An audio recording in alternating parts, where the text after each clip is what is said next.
the Beat the Match tables located at both team entrances before kickoff and during halftime to help find a cure for Tyrell Harrison. Tyrell was a cheerleader at Weiss with the class of 2025. He has been battling leukemia for nearly 2 years.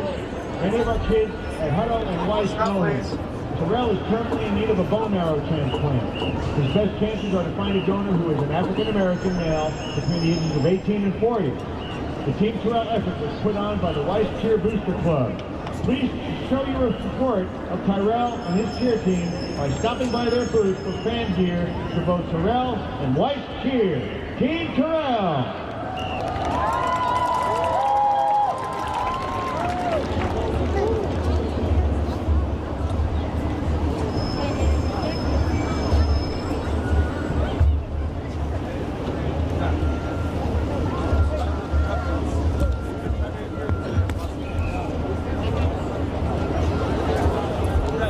Now the Hutto High School band will play their school song. All right. Stand by. Oh, sorry. Set. School song. Set.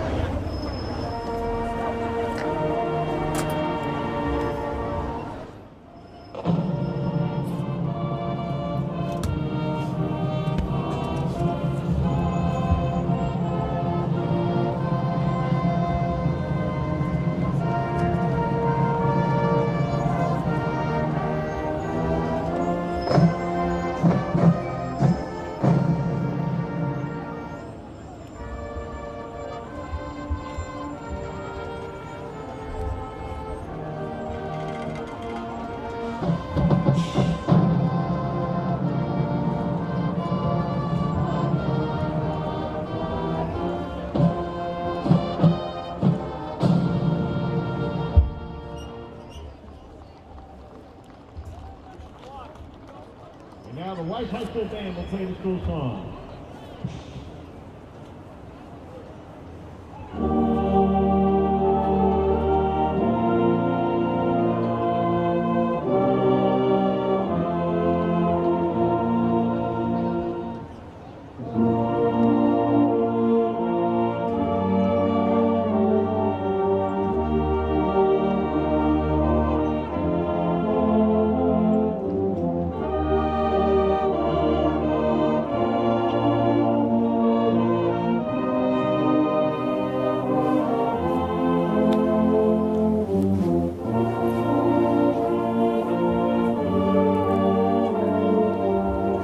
Costumes needed tonight here at the field.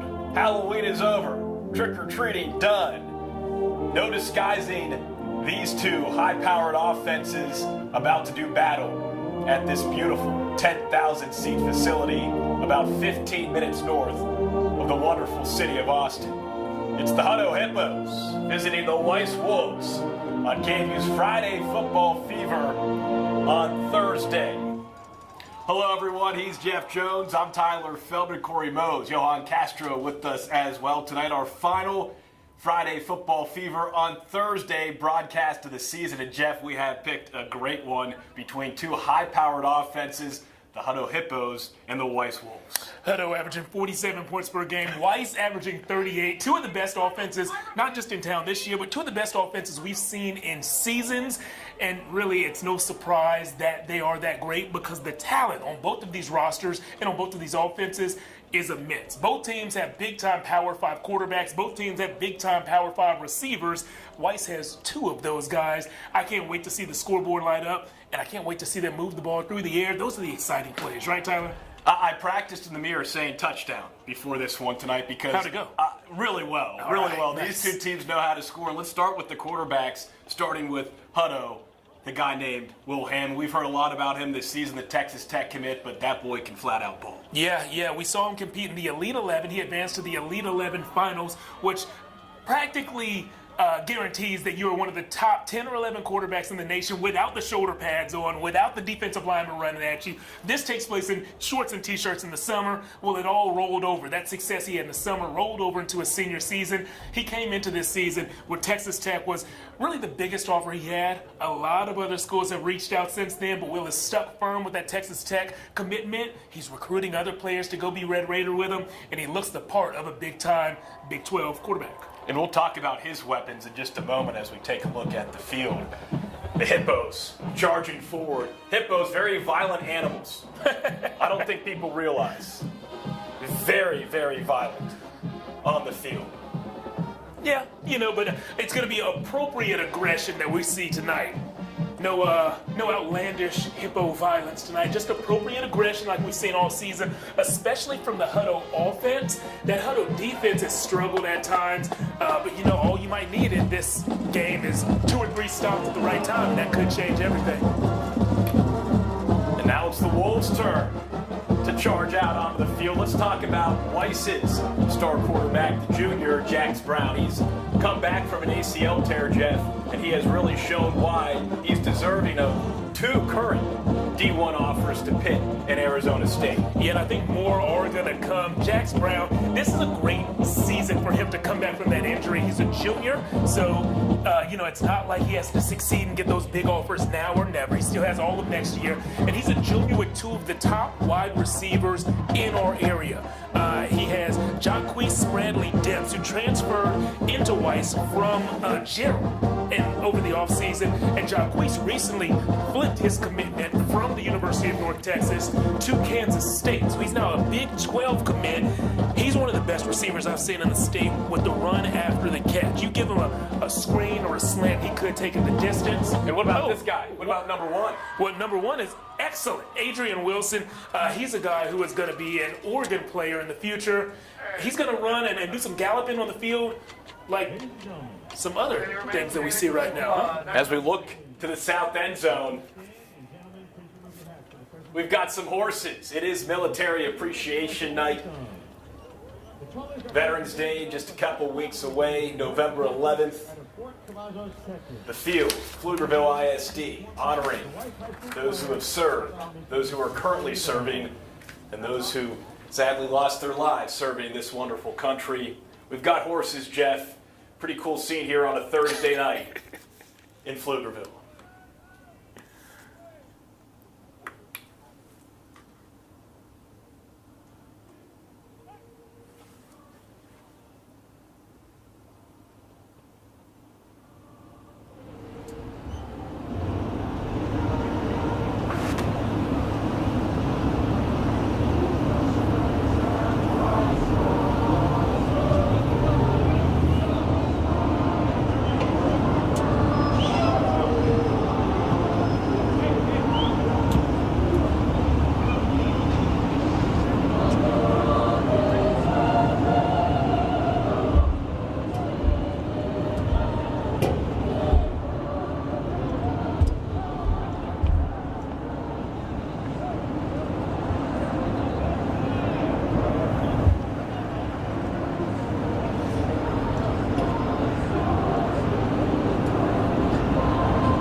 Beautiful horses. Those are some good-looking guys. Elegant stallions. Muscular Clydesdales. If only they could catch a football, I'm sure we'd see them on the outside. Imagine Will Hammond or Jax Brown throwing to some horses with that kind of speed. We will see some similar speed, though, here this evening at the field. Military Appreciation Night. Veterans Day just a couple weeks away. And Jeff, the offense, we've talked about it. We still have Jalen Brazel, but Jacquees Bradley-Debs, Adrian Wilson, the 2 big targets for Jax Brown for Weiss. And then we haven't talked about the young man who's picking up a lot of steam right now for the Hippos, number 1 wide receiver, Alex Green. You mean the guy who's leading the state in receiving yards? Yes, Alex that Green, man. the guy who's second in the nation in receiving yards entering week 11. Alex Green. This guy is just outstanding. He is Will Hammond's go-to receiver, the #1 threat. He is the reason why it doesn't matter the down and distance. Hutto is a threat to not only get a first down, but get a touchdown on any play. It's because of Alex Green. And he's been doing this for multiple seasons. I have been shocked that it's taken so long for the big colleges to recognize the big play threat that #1 is. And as strange as this is going to sound, Tyler, I think it's because his quarterback is so good. I think colleges see Alex Green as only a deep play threat, not a guy who can gain yards after the catch on a quick slant or gain yards on the intermediate routes. And they think that since he has this great quarterback, will he be able to do it with any quarterback? And apparently they're wising up now, because over the past week or so, we've seen a lot of D1 offers come in for Hutto's #1. Weiss wins the toss, set to receive to start this ball game. Alex Green, so far this season, there he is, #1, 90 catches, 1,874 receiving yards. He's averaging 208 yards per game through the air. And he's got 19 touchdowns. Wow. Now, if you look at Will Hammond's numbers, he's throwing for nearly 400 yards a game, 388 yards per game. He's also rushing for 100 yards per game. He has 17 rushing touchdowns to go along with 32 passing touchdowns. The guy has been unbelievable. Now, the tough part is Hutto has scored 425 points this season, but they've given up 419. That's basically a 1-to-1 ratio. There's Will Hammond getting warm there in the background. Corey Moe's getting all the shots tonight. My man. Yeah, I think we're going to have plenty of shots to get tonight. Corey's going to capture a couple of touchdowns in this one, if I had to guess. Just 1 or 2. And here we go. An onside kick to start. And Weiss recovers. Gabe Sordo, one of the unsung heroes for this Hippos team. Coach Compton trying to get his buddy, his good friend, Coach Hughes, off guard to start this ball game. Yeah, well, it didn't take us long to bring up that relationship, did it? Coach Will Compton, Hutto's head coach, and Vernon Hughes, Weiss's head coach, are actually really close friends, and they've been close friends since before they even had these jobs. So this connection of these two programs is not what brought them together. It's actually an admiration that Coach Hughes had for Coach Compton's play calling years ago, and so they met each other about a decade ago, and they've been close ever since. And you know, you just kind of like to trick your buddy every chance you have. That onside kick was an attempt at that. First play for the Wolves, snuffed out immediately by the Hippos, the hungry Hippos. Lewis Hickman, nothing going there. That defensive front, the Hippos defensively giving up a lot of points, but Coach Compton did mention how the defensive line has been a strong point. Yeah, and that was Coach Compton's son, Tristan, was the first one to make contact there in the backfield, and Braden Daniel, a sophomore linebacker, came in there with some bad intentions. He wanted to hit somebody hard. Didn't quite wrap up, but that's okay. Your buddy had to wrap up already. So 2nd and 14, Brown looks right, finds his guy, Adrian Wilson. Wilson zigzags his way near midfield. It'll set up a 3rd and about 8. Did a good job of making the first guy miss. Both defenses, gang tackling is going to be key on this one, because those receivers do so much damage out there in space. A good receiver, especially at the high school level, is going to make the first tackler miss, so you got to make sure there's another wave coming if you're the defense. Weiss, 3rd down and 8. 11 minutes to go here in this first quarter. Brown finds Jalen Brazel. And Brazel razzles and dazzles his way into Hippo territory. Good enough for a first down. That's what we just talked about. Brazel made the first defender miss, and that wave was coming, but it didn't hit until after the first down yardage was already picked up. Jax Brown again, just a junior. They're going no huddle. This Weiss offense working quickly. The handoff goes to Braden Woolley. A couple flags on the play, though. That could be coming back. Yeah, in the area of holding, he had to work a little bit to find the hole, and it looked like the hole was created illegally. Holding is on the offense. This Weiss offense, undefeated at home this season, a perfect 4-0, 8-1 overall, 4-1 in district play. Again, Jeff mentioned it earlier, both these teams have already clinched playoff spots, but it's Weiss who really needs the win more, and we'll get to that in just a moment. First and 20 from the 49. Ball's on the ground. and it's Weiss and Woolley who falls on it. So again, Jeff, Weiss needs the win more because if they win, they host, but if they lose, they have to travel to DeSoto, and they know that's not a fun trip to make. Yeah, and you didn't quite nail the team name there. It's actually Big Bad DeSoto. One of the most talented teams in the nation, honestly, ranked number 1 in the state by many publications. Brown mishandles the snap, able to recover and get close to the line of scrimmage. Pretty athletic play for a guy who had to recover from an ACL tear a year ago. And boy, has he made those strides, talking with his head coach, Vernon Hughes, earlier this week. Growth physically and growth in the leadership department, too. Yeah. He's a guy who now can make the reads pre-snap and post-snap that he was not able to make 1 year ago. It's been a big junior season for Jax. 3rd and 10. Brown, incomplete.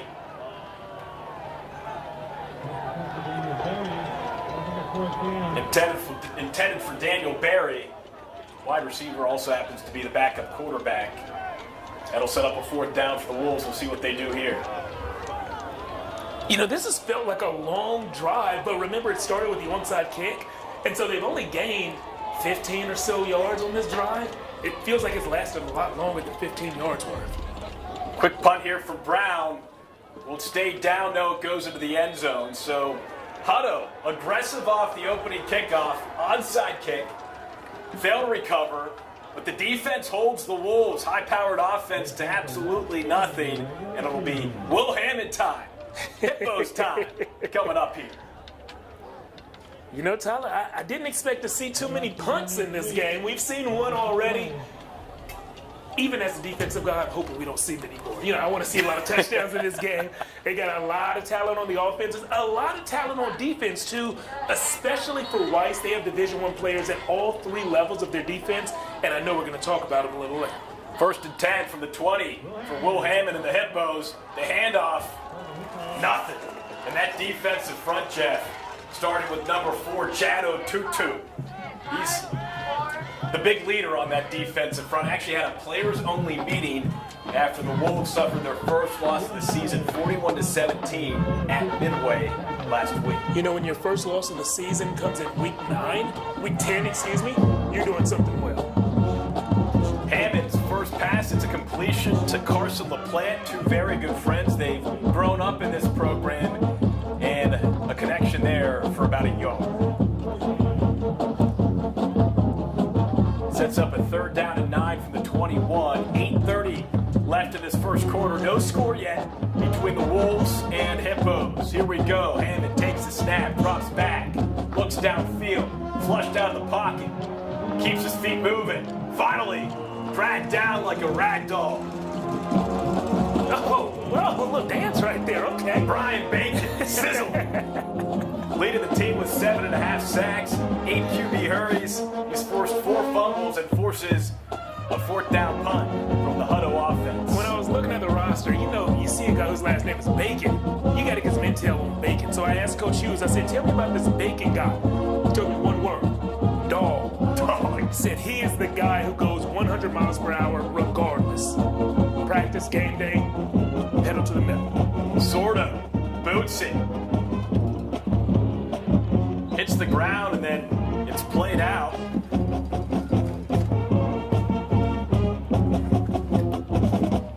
Aggressive play there by Lewis Hickman. He does have a punt return and a kick return for a touchdown this season. Lucky he didn't lose the football. I was just about to say, shout out to Lewis, man, for holding on to that ball. Sometimes as a ball carrier, if you first get the ball in your hands and then you were tackled by the ball, it doesn't feel like it's a part of you yet. You haven't taken those 2 or 3 steps to really connect with it, and so it's easy for the ball to come out. If you're tackled by the ball, he was tackled by the ball right there, and the sophomore held on. Jax Brown of the Weiss offense comes out, empty set, 3 receivers to his right, 2 to his left. 7:37 remaining in this opening quarter at the field. Brown, quick pass to Daniel Berry, and Berry buzzing across the 48. That's good enough for a 1st down. Daniel Berry, the sophomore, can play quarterback, punt returner, kick returner. He can do it all, and he's only a sophomore. Wolves No huddle. Brown. The handoff to Woolley. And Woolley gets run over. Colin Wilson there to make the tackle. Number 9. Hey, the hole was there. Indeed, the offensive line did their job. Braden Daniel, the sophomore linebacker for Hutto, did his as well, though. But if the O-line has opened up holes like that, I think Weiss might bust a run at some point here. Brown fakes the handoff, quick pass to Wilson, and Wilson gets met immediately by Jaden Easley, the junior. Wilson, 21 Division I offers. He was committed to TCU, but early on in the season flipped to Oregon, and he's now committed to the Ducks. Yeah, Coach Hughes tells us he can go anywhere he wants to, and he's only a junior. Woolley on 3rd down and 2, gets the handoff, finds a seam, and he high steps his way into the end zone. 43-yard touchdown. But hold on a second. There is a flag around the 45-yard line. It's a hold. It's coming back. It's coming back.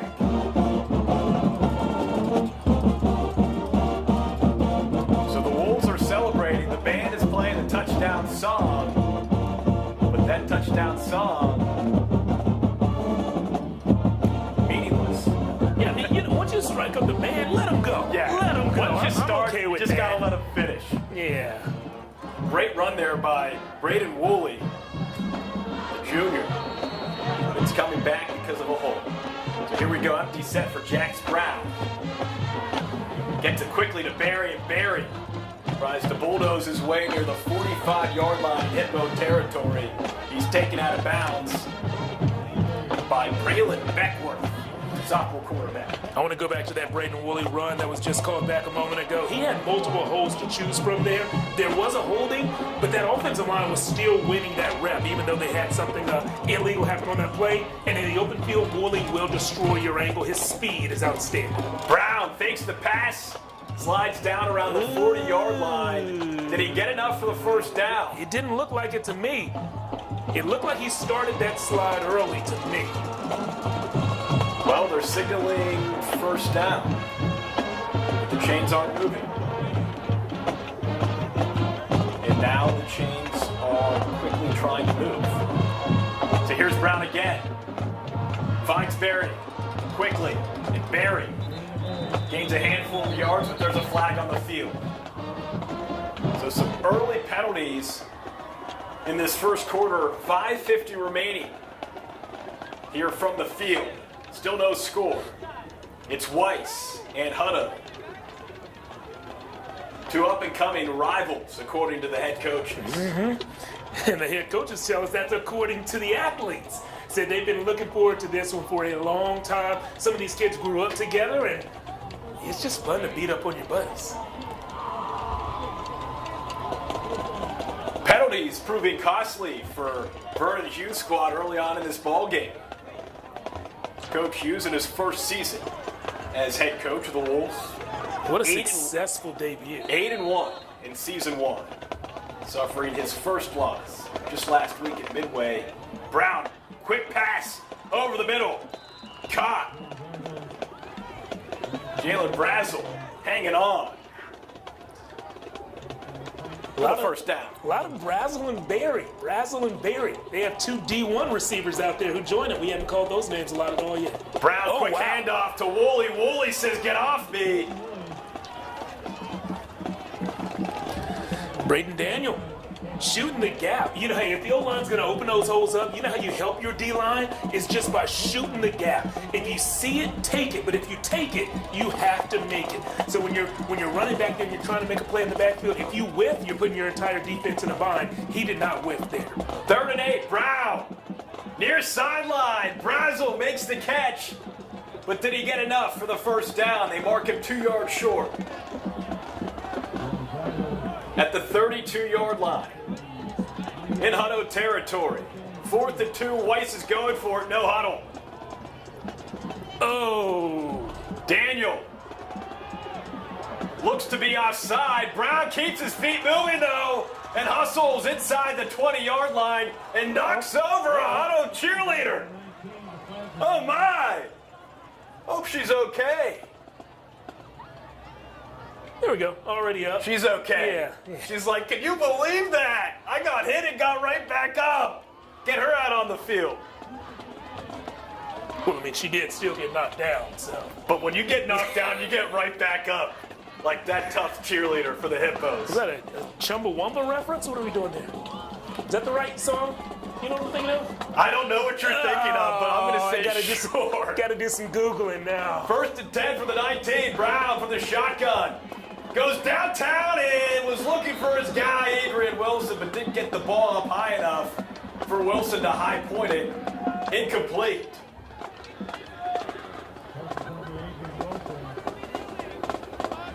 Still no score. 4:45 left here in the first quarter between Hutto and Weiss. Did you get it right? I did get it right. Chumbawamba song, I Get Knocked Down, came out in 1997. Maybe a little old for some of us, but others remember it fondly. 2nd down and 10 for Brown. Looks for Brazel. Brazel makes the grab around the 13-yard line. Like that play right at the snap. Brown looked at the safety. It was Asher Hutton in this case. If the safety comes up on what could be a screen, then you throw, you throw that slam behind it. If the safety stays right there for the slam, you throw the screen. Either way, quick and easy completion. Brown on 3rd down and 5, back to Brazel. It's gonna be Stays close. in bounds. Asher Hutton making the stop there for the team in all white. And 1 yard short. they mark it 1 yard shy of 1st down territory. So 4th and 1, another 4th down try here for the Wolves. Let's see what Brown does. He just pushes forward, and he keeps his feet moving.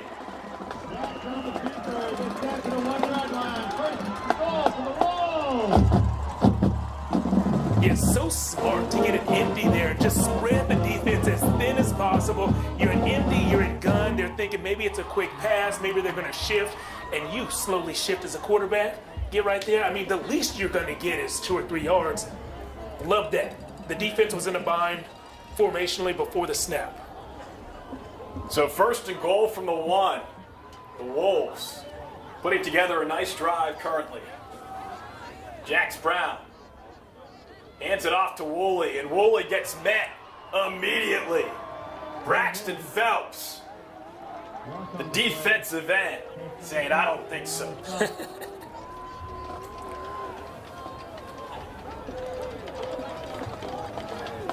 That'll set up a 2nd down and 3.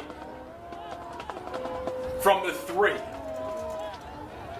Weiss averaging 38 points per game.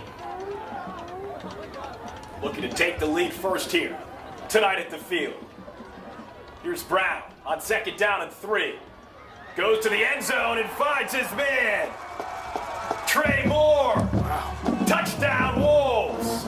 And Moore says, I'm strong. I can catch. I've got myself a touchdown. And I'm a true freshman. Yeah, when I just saw the play and not the jersey number, I saw the strong hands, I saw the catch made with the hands and not with the body. And I said, surely that's Adrian Wilson out there, right?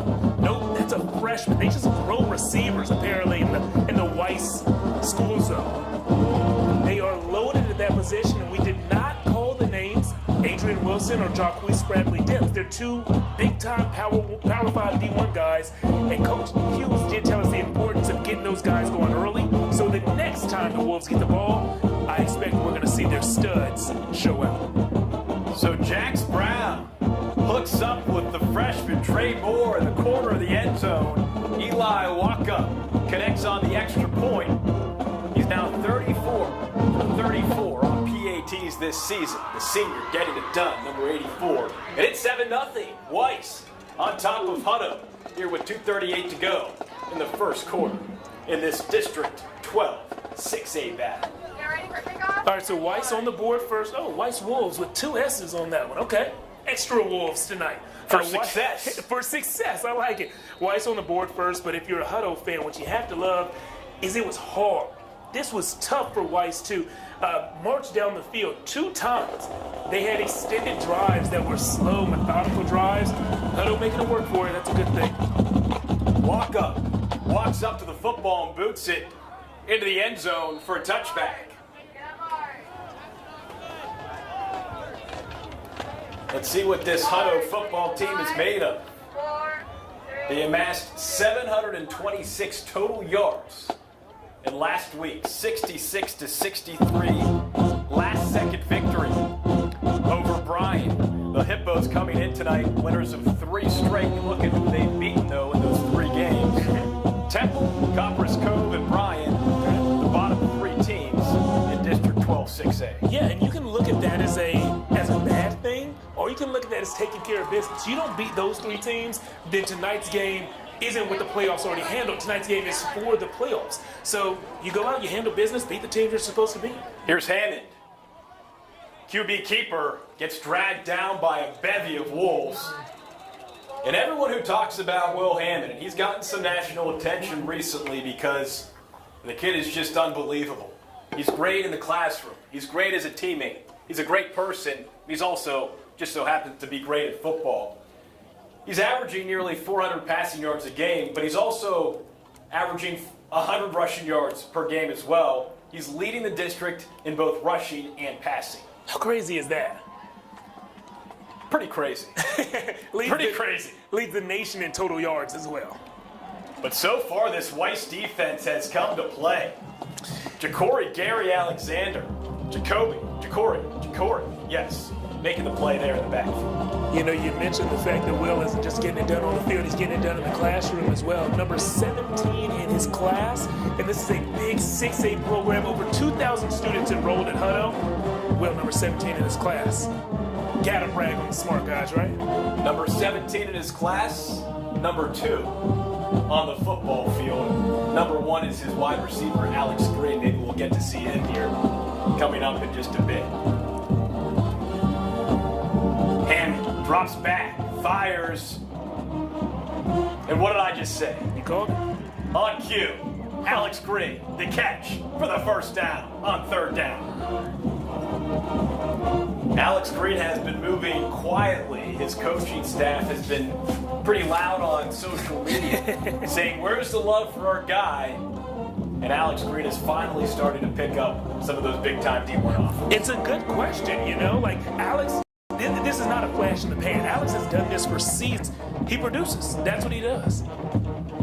Hammond back to the ground. But so far, this Wolves defense has denied the running game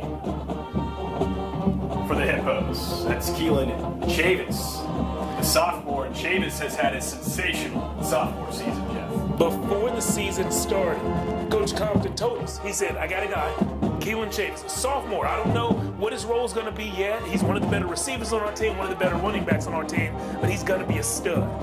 Coach was right, and it didn't take long.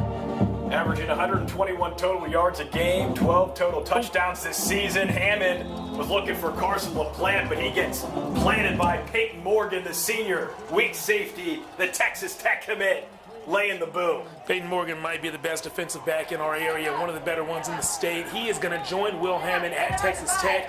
This is a young man with multiple Power 5 offers, and he switched positions this year from free safety to what they call weak safety. And free safety teams were able to kind of game plan away from him. They can't run from him now. Case in point right there, Hammond pressured, flushed out of the pocket, throws it deep. Has Chavis downfield, but just out of reach. You can see just how easily Hammond can throw that football. Sensational. He was, obviously that ball was overthrown. They did not convert the first down on that play, but we saw him step up in the pocket, ignore the rush, keep his eyes downfield, and he threw that ball off platform. So it wasn't, that was just arm. He wasn't putting a ton of legs into that, and he just flung it 40 yards in the air. So 4th and 9 from their own 41. The Hippos are going for it. Offense is out there. Remember, we saw a quick kick from the other guys earlier, from the Weiss offense earlier in this game. It is an empty set. 3 receivers to his left, 2 to his right. And head coach Will Compton, in his 2nd season at Hutto, is going to call a timeout. 8 seconds left in this first quarter. It's Weiss leading it, Hutto 7-0. The lone touchdown for the Wolves coming on their previous offensive drive. Jax Brown hooking up with true freshman Trey Moore. That Weiss defensive line has impressed me so far. Weiss's defense hasn't had to really bring a ton of pressure because up front they have some studs. We talked earlier about Brian Bacon. He's a guy who will play college football. Chad Otutu, a leader on the team and one of the more talented defensive linemen in the state of Texas. And Lawote Jerkin, the other defensive end, recently this season has picked up some big-time Division I offers as well. Schools like Rice, South Florida, so on and so forth, all reaching out to Lawote, hoping he'll pick their school. Lawote Jerkin, number 30 right there. The 6'4", 220-pound senior leading the Wolves with 15 quarterback hurries. He's got 6 sacks, averaging 11 tackles a game, 11 tackles for loss, As here come the Hippos. Hammond looking for Green, denied. An aggressive play call on 4th down. The Weiss defense holds, and now the Weiss offense. Great field position to extend the lead. Yeah, I'm a little shocked that was the call, just because you ran your guy towards the other sideline. It was the short side of the field, too. It wasn't the wide side of the field. It was the other sideline. You know there's going to be safety on top of Green, and there was there, so he was essentially double covered. And the sideline is there. So it's almost like a third defender was there. But you trust your quarterback, who has one of the better arms in the nation, and you trust your receiver, so you think they'll overcome tough positions. But I'm just a little shocked that was the route in that situation. Only twice this season, the Hippos have scored less than 30 points. 57-27 loss at Steele back in Week 3, and then a 29-19 loss at Judson back in Week 4. Just 7 seconds left in this first quarter, and there's still a goose egg underneath the Hippos.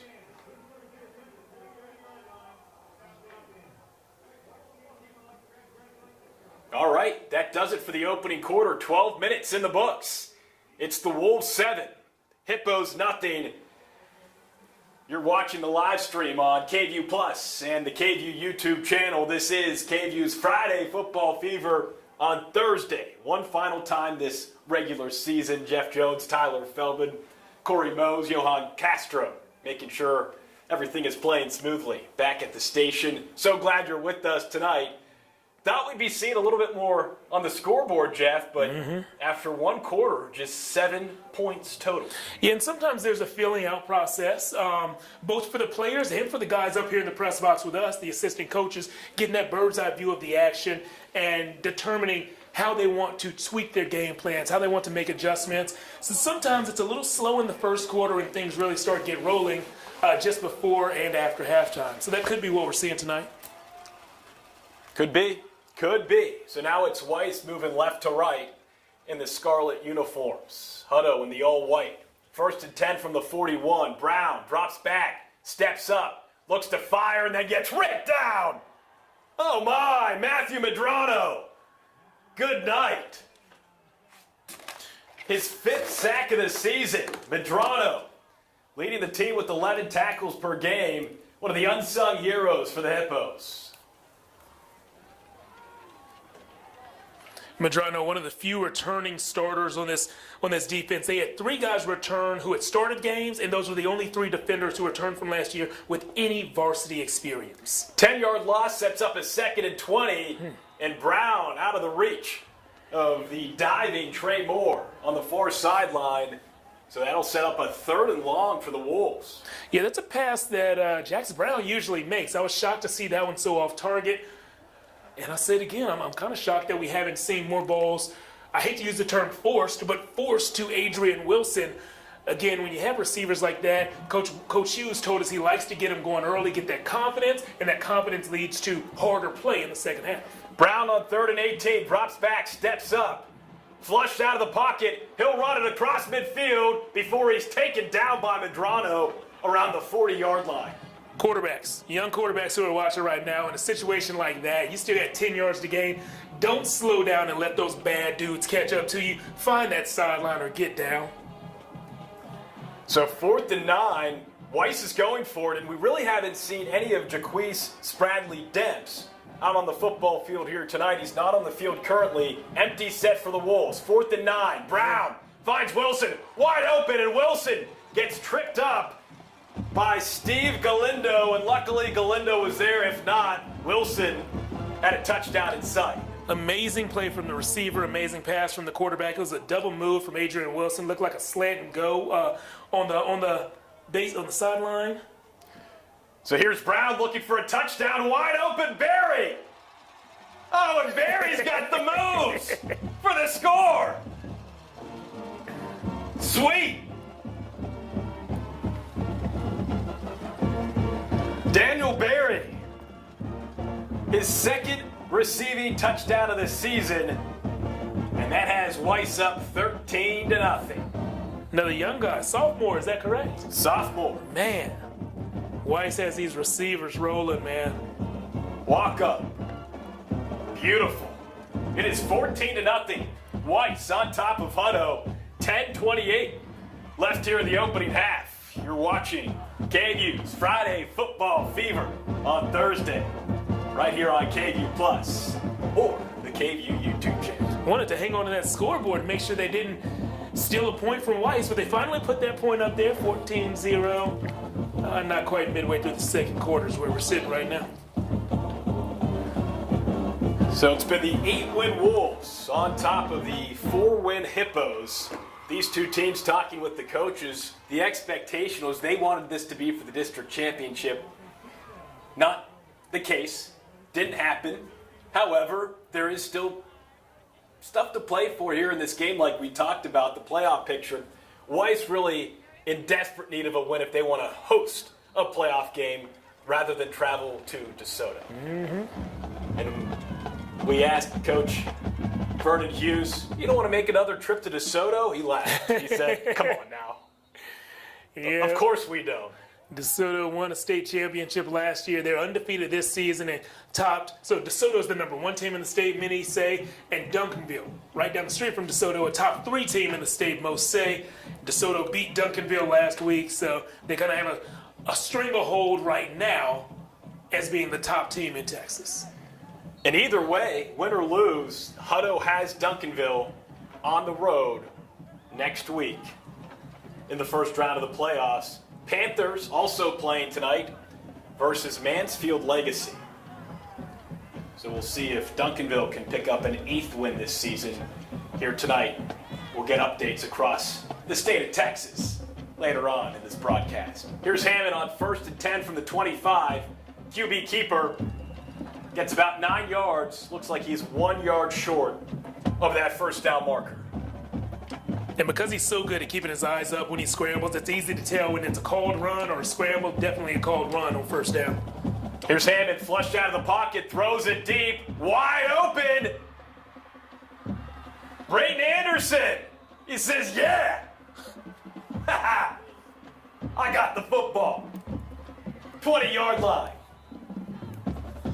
Yeah, Brayton Anderson, an interesting guy. This one's coming back. The point still stands, though. Brayton Anderson, one of 2 guys on this Hutto offense, along with Keelan Chavis, who has a pretty much perfect split down the middle. Half of their yards have been on the ground, half of their yards through the air. Very versatile guy who made a big play, but it's a big play that looks like it's not going to count. Brayton Anderson, also on the leadership council for this Hutto football team. I'm sure that leadership council is going to review this play after that penalty. So the big-time pass play comes all the way back, setting up a 2nd down and 6 from the 29-yard line. 10 minutes to go here in this second quarter. Hutto trailing Weiss 14-0. Here's Hammond from the shotgun. Goes deep again. And twists and turns his wide receiver, Devin McMarion. I'm really shocked he went to that side of the field. When they ran the motion, and oftentimes motions will tell an offense what the defense is doing, and motions will also confuse the defense. It did both on that play for Hutto. The motion let the offense know that Weiss was man-to-man, and 2 men went over to Alex Green before the corner called the safety off and said, hey, go get the tight end. And so the safety was still moving at the snap. I'm shocked Will Hammond didn't take advantage of that. 3rd and 6 from the 29. Hammond finds his guy across the middle. Catch is made for the first down, Alex Green. his coach, Will Compton, saying, quote, "He's all right." And then laughing, "Yeah, he's pretty good." And that's how Coach Compton, he likes to keep it light with his players, and that's how he's developed a strong culture out in Hutto. Hammond, QB keeper, nothing. Lawote Jerkin. He's everywhere, man. He's everywhere. He can be a jerk on the football field sometimes. If you're an offensive player. Jerkin with offers from Rice, Georgia Tech, South Florida, Boston College, and Navy. He's got some options. Well, the Weiss band is rocking. 8:56 to go here in the second quarter. Second down and 11 for Hammond. Looks deep for Green, and did Green make that catch? No, pops loose. It looked like Brian Bacon. Oh, there's the flag. Okay, I was going to say, it looked like somebody jumped off sides there. I believe that was Brian Bacon who, well, Coach called him to the sideline. Hey, did you see what you did there? Yeah, I did, Coach. Let me go back in the game. He burned that play, but I love me some burnt bacon. Nah, man. See, I'm not a fan of the extra crispy bacon. Give me all the crispiness, Jeff. See, I want the thick cut bacon, and on a scale Burn it. of 1 to very, very, very crispy, I'm going at about a 6. I'm going 1,000% crispy. Second and 11, Hammond again fires, and it's nearly picked off. JoJo Wells, his 8th pass deflection of the season. Great play, extending the arm, that left arm, and batting it away.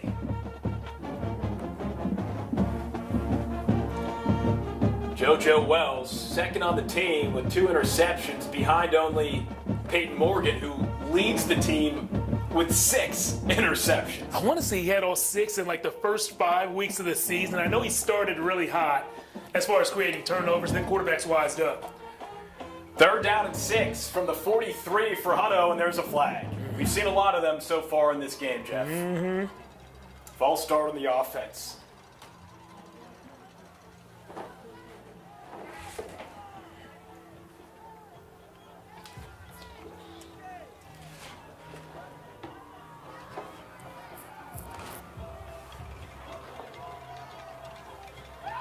So that sets up a third down and 11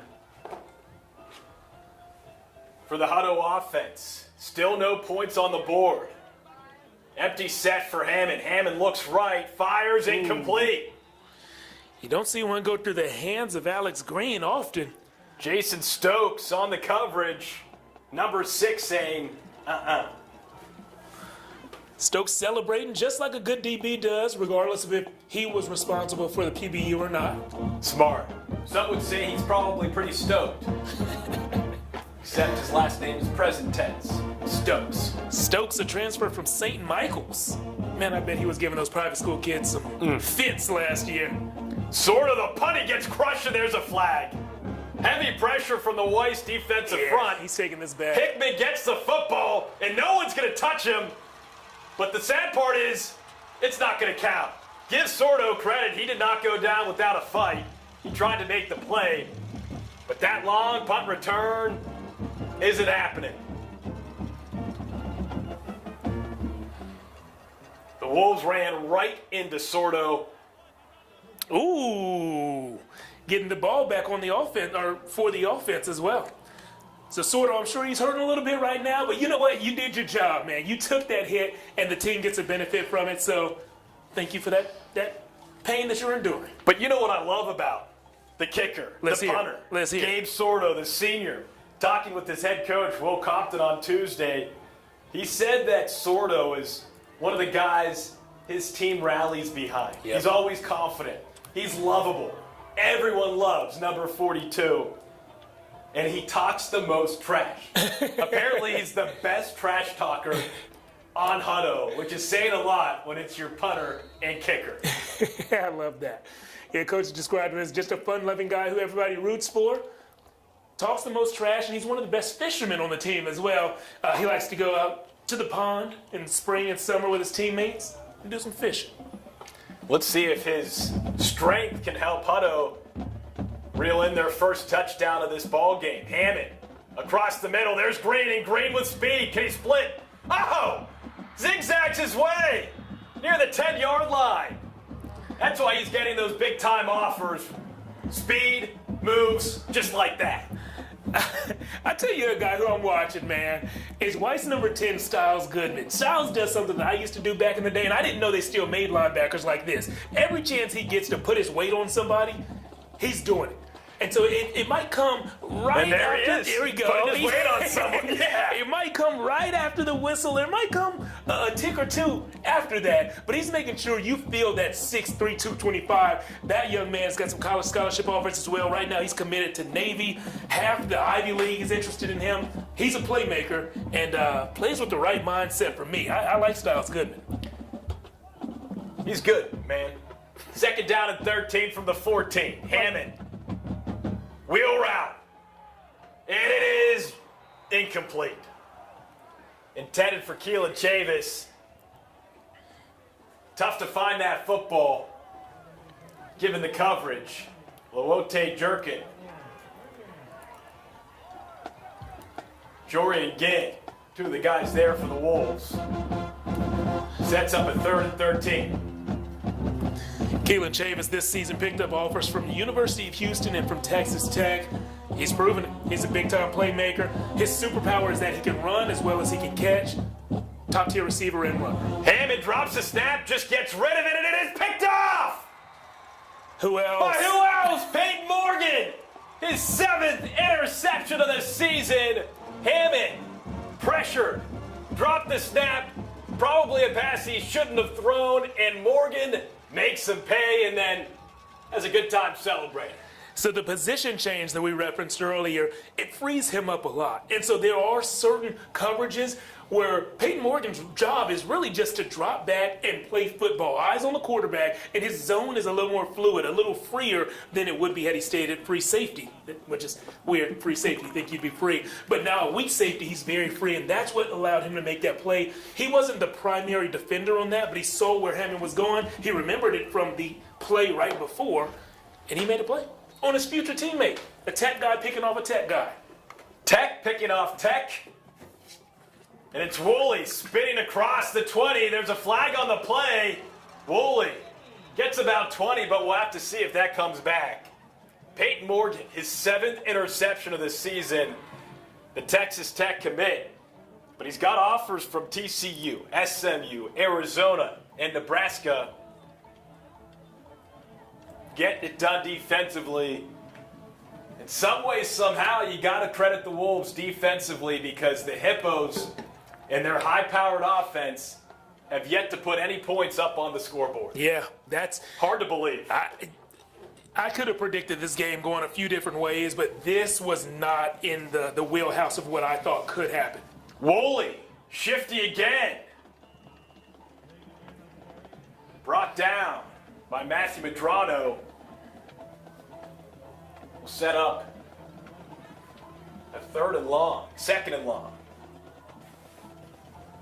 for the Weiss offense.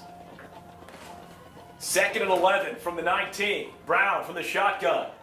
Steps up in the pocket and just dumps it off to Barry, and Barry trips up around the 35-yard line. Steve Galindo was there to make the stop, and it looked like the way in which Barry stumbled. Helmet went right into the shin of Galindo. No huddle for the Wolves. Here's Woolley. Woolley, that first step, Jeff, another 10 yards. He's got some speed. And when you win on 1st down, it frees you up to go no huddle again if you want to. Let's see how fast they move. 6:35 to go in this first half.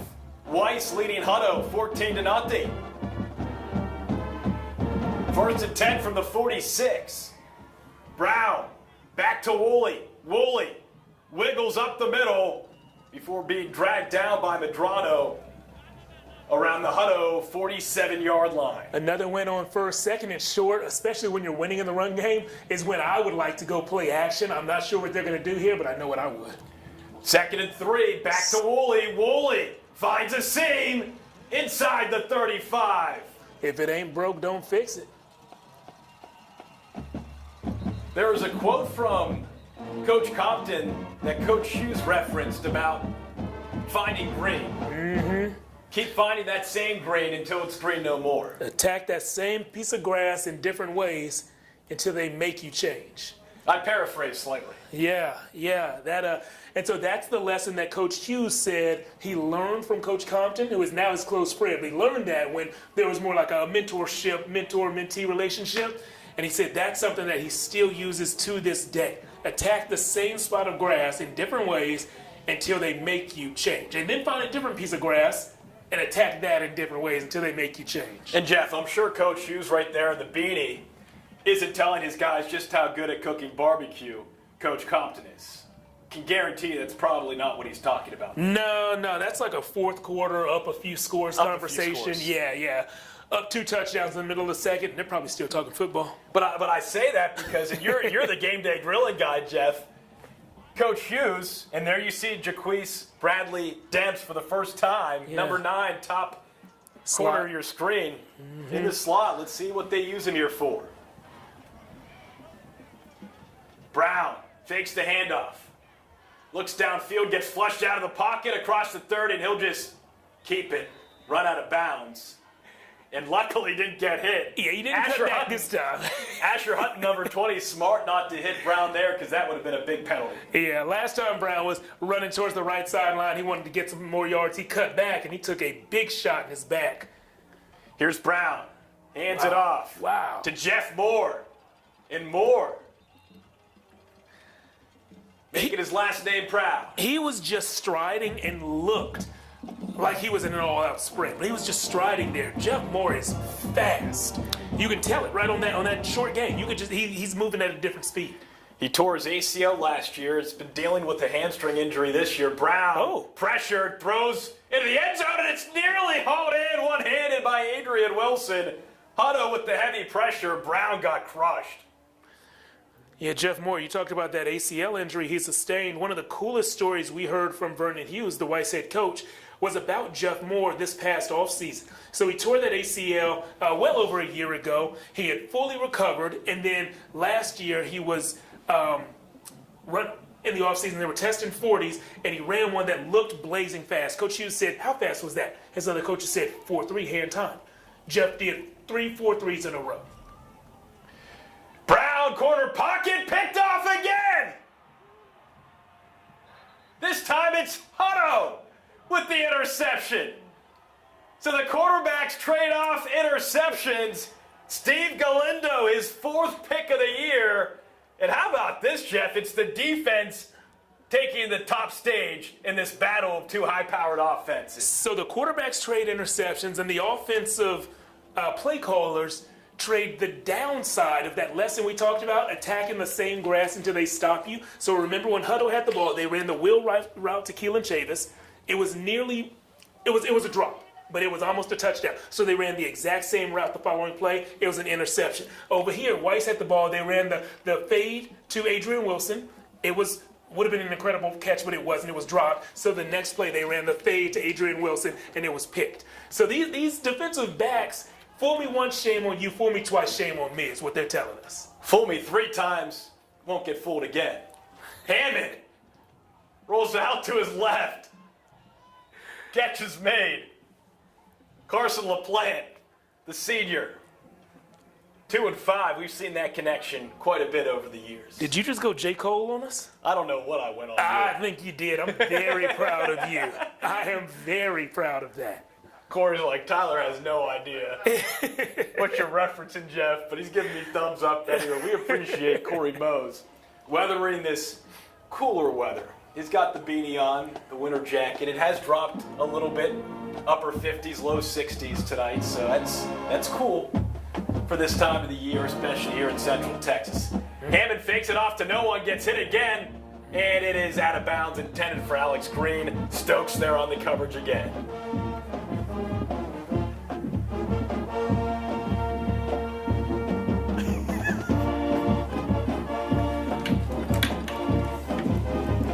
Second down and 10. And the Weiss band, look at the horns. Yeah. Squad season, baby. Hammond keeps it himself with the horns blaring. Oh, lowers a shoulder. Troy McPeak felt the load of that right shoulder from Mr. Will Hammond. Hammond Probably getting a little frustrated. I'm not sure they've gone this deep into a game without any points. 5:12 left in the first half. It's Weiss leading Hutto 14-0. 3rd and 4 from the 29. Man in motion, Hammond keeps it himself, and he's got a lot of space. One more man to beat, and he just pulls over. Is that Peyton Morgan? The future Tech teammates having a little conversation around midfield. I love that. I love that. Future teammates, their rivals tonight, and both of them have made big plays for their teams. Tonight's going to be about the stars. We'll see which ones come out on top. Hammond got the first down. Now he's moving. He keeps the ball again. He says, I need to score here. Let me just take over. Across midfield for the future Texas Tech Red Raider. Oh, man. Dear.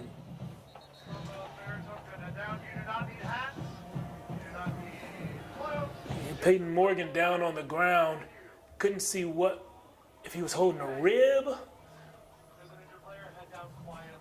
You saw Will Hammond immediately concerned about his future teammate.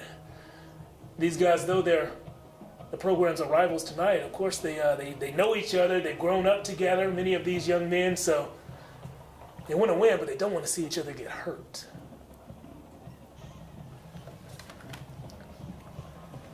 Scary scene here at the field.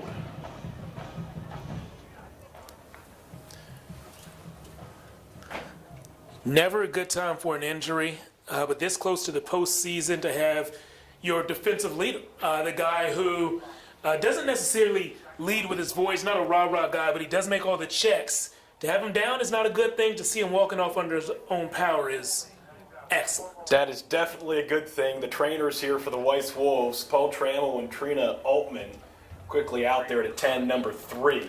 Yeah, and the fact that they're not standing right next to him tells me a whole lot. Still has his helmet. He's off to his own right now. This seems like something that he'll. I wouldn't be surprised if we saw him back on the field tonight. All right, so 2nd down and 4. The initial video did not look good, but it's nice to see him again walk off on his own power. All right, 4:33 left in the second quarter. Hammond, empty set. And he gets sacked. Wowote Jerkin knocks it loose. Who has it? Who has the football? Looks like it's recovered by the Hippos, but Wowote Jerkin came in hot. His 7th sack of the season. Coach tells us Wowote has 6 or 7 offers. Once the college coaches see this tape, he might have 8 or 9, 10 or 11. I mean, he's in the backfield every single snap. 3rd down and 13. Hammond rolls right, throws across the middle. It's a low throw. Did Green pop it up and catch it? They say yes. Whether it was strategic or not, popping it up was awesome because it gave him a few more yards. If you catch it with your knee on the ground, it's downright, incomplete. Incomplete. And so that referee came from way back in the secondary to make that call. And now the refs are huddling. Coach Hammond, you can see his feet out there trying to make his case. Okay. So to your point, the ref who came from the secondary, he has to defer to the guy who had a cleaner look. And the guy who had the cleaner look said that was a catch. So that sets up a 4th and 4 from the Weiss 44-yard line. Neither team afraid to go for it on 4th. I like that. I just made eye contact with Corey Mose out there. And, Corey's camera does not lie. Corey says it was a catch. The Corey cam also captured that flag on the field.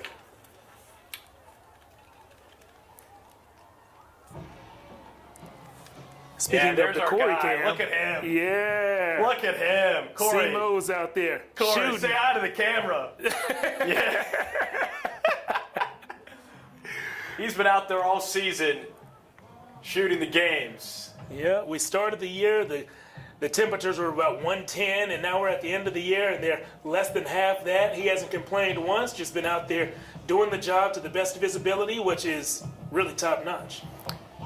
Can't do it without him and his smile. That's for sure. Man. Well, enough nice things about him. Now let's talk about football. Oh, man. So 3:13 left first half, Jeff. I am absolutely shocked that it is only 14-0. I jokingly said throughout the week, well, the over-under is 200 for this ball game, given the way in which these two teams have scored so quickly and so often and so powerfully through the season. It is shocking that Weiss has somehow managed to keep Hutto off the scoreboard. You know, I was telling people kind of conflicting things while I was getting ready for this game, and I said I wouldn't be surprised if this was one of those 55-61 games, and I also said I can't wait to see this Weiss defense for another full game because they have Division I players on the D-line. They have like 3 D1 players on the D-line. They have a Division I linebacker in Styles Goodman and a D1 defender in the defensive secondary in Peyton Morgan. So they have D1 guys all over the field on defense, and they're playing like it tonight. They certainly are.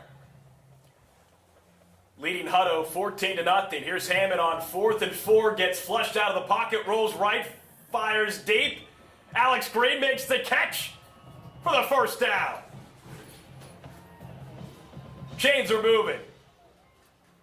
Less than 3 minutes to go here in this opening half. Can the Hippos find the end zone for the first time tonight here at the field? Just a beautiful facility here in Pflugerville. 10,000 seat, fantastic football stadium. They call it the field, and yes, the P is silent. Fantastic with the silent P. Empty set, man in motion for the Hippos. It's Keelan Chavis. Hammond, flush back, fires, and he is intercepted again! Jason Stokes! Oh my! Hammond throws.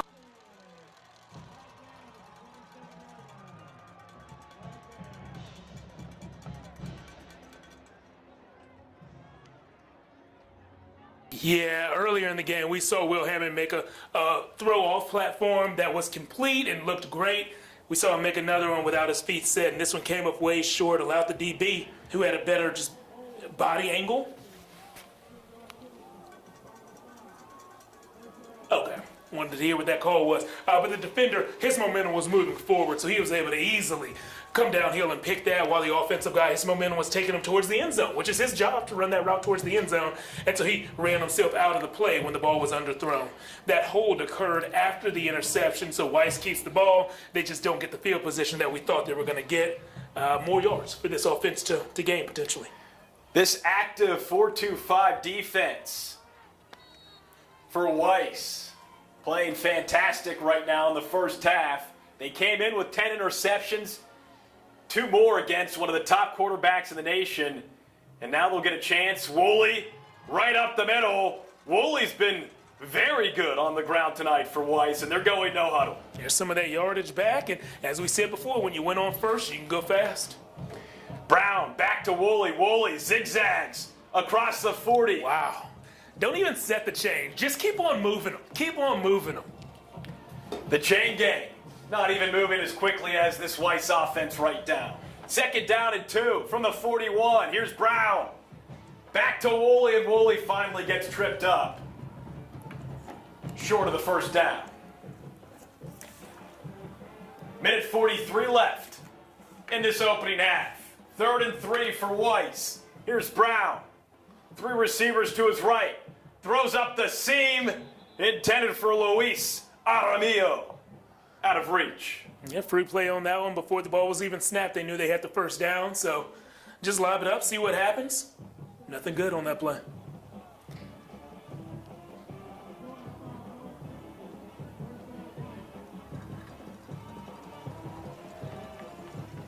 If you couldn't hear that, the referee called exactly what we just pointed out and said that they would. Defense was offside, so it's a first down for Weiss. Nearing midfield. 55 yards to go for this Weiss offense. $1:33 left in the opening half. Weiss still with all 3 of its timeouts. 1st and 10 from the 45. Woolley on the left hip of Brown. Brown takes a snap. Quick pass to Spradley Demps, and Demps shows off that speed. Committed this week. Flip from UNT to K-State.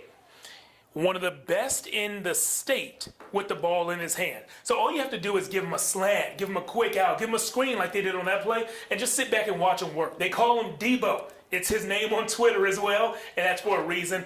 If you know Debo Samuels, the 49ers wide receiver, they're kind of built the same, and they do the same thing after the catch. Brown on 2nd down and 2. On the run, gets nearly picked off.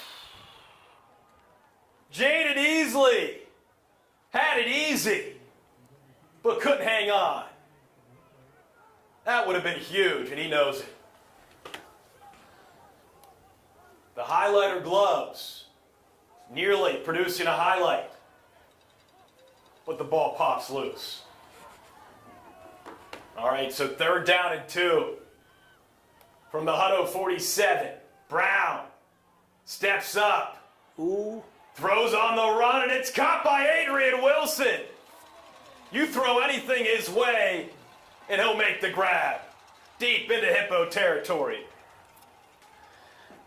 Yeah, Jax Brown moving around in the pocket really made that play. I saw some defensive backs with their eyes on the quarterback, thought he was going to scramble, so they came up. That allows the receivers to shake free. Jeff Moore shakes free inside the 10 with a minute 10 left to go here in this first half. The young man who ran 3 consecutive hand-timed 4.3 40s this offseason because the coaches didn't believe he was that fast. First to goal from the 7. Back to Moore. Makes one man miss. Hops over a hurdle. And then gets... No, he doesn't. He stays up and then gets taken down. Wow. By Asher Hutton. Have you ever seen a more impressive negative 1-yard run? No. Definitely not. This young man jumping, hurdling, juking, jiving, doing everything he could. Every obstacle in his way he battled. Sets up a 2nd and goal from the 7. Brown back to Moore. Moore tries to go right up the middle this time. It gets ripped backwards. Matthew Medrano. And Colin Wilson there for the Hippos. So 25 seconds left. Still 3 timeouts for Weiss. They haven't used one yet. 20 seconds left. 3rd and 6. 15 seconds left. They have 3 timeouts. Brown finally snaps it. Wide open's Woolley, and he's into the end zone for the touchdown. How about that? Weiss, wonderful, right before the half. Yeah, Braden Woolley, straight out of the backfield to the right. The ball was on time, and I guess now we see why they weren't calling those timeouts. Want to give it back to Hutto with as little time left on the clock as possible because the Hippos, even though they have a 0 on the scoreboard now, they're known for making huge plays, so don't think they can't find a way to come back. That offense can. So flag thrown after the touchdown on Weiss. That'll be assessed on the kickoff. Here's Eli Walkup. Set for the PAT. Kick is up. Kick is good. And with 9 seconds left in this first half, Weiss wallops out to a 21-0 lead over the Hutto Hippos. You're watching KVUE's Friday Football Fever on Thursday on KVUE Plus and our KVUE YouTube channel. Tyler Feldman, Jeff Jones, Corey Mose, Johan Castro. Jeff, I didn't really see this happening. We've got some fighting there from one of the fans, some air punches. Need to see some punches from the Hippos right now. Hey, gotta love the cheer moms and the cheer fans out there. That's what Friday nights are about. You know, we love the action that happens on the field, but there's a lot of support from the rest of the school and the community taking place around the event on the field as well. You got the cheerleaders, the band, the dance team, athletic trainers, and then just parents and the community members proud of these young people who represent them in the community. So I'm all for it. I'm all for it, man. Support the other kids, not just the football players. And I don't care if it's Friday night, Thursday night, Wednesday night, Tuesday night, Monday night, Sunday night, Saturday night. What's another one? I think I said them all. Okay. I just don't care. Any night's a good night for some high school football. All right. You're right about that, man. Walk up.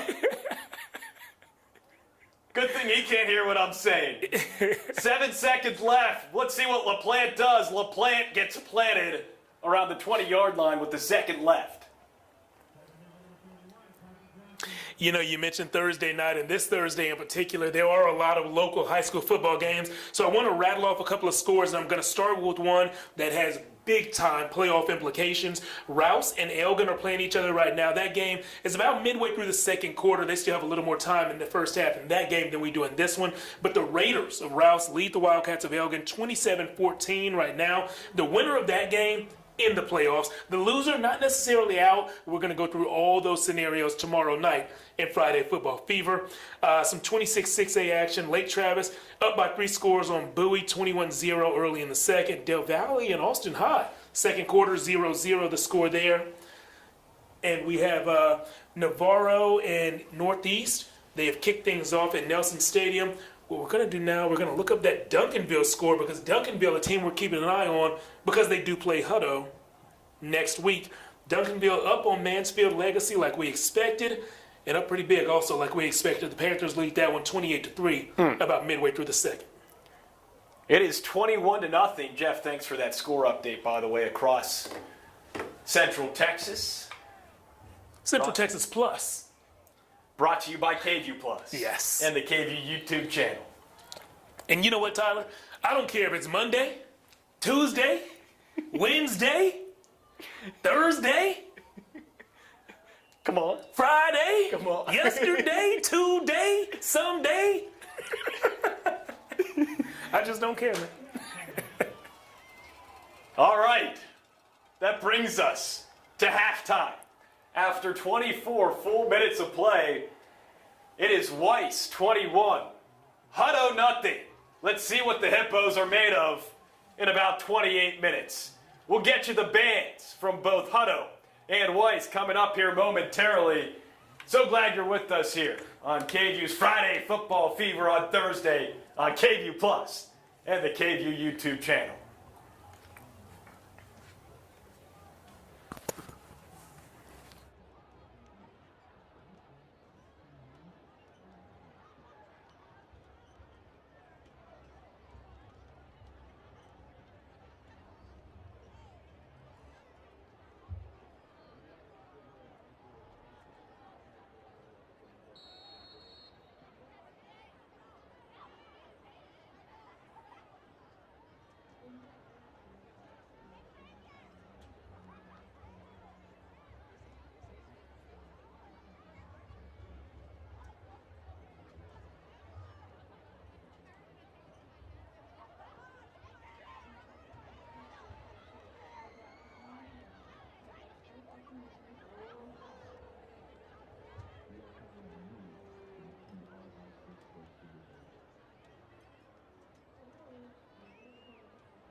halftime entertainment. Please welcome to the field the award-winning Hutto High School Band.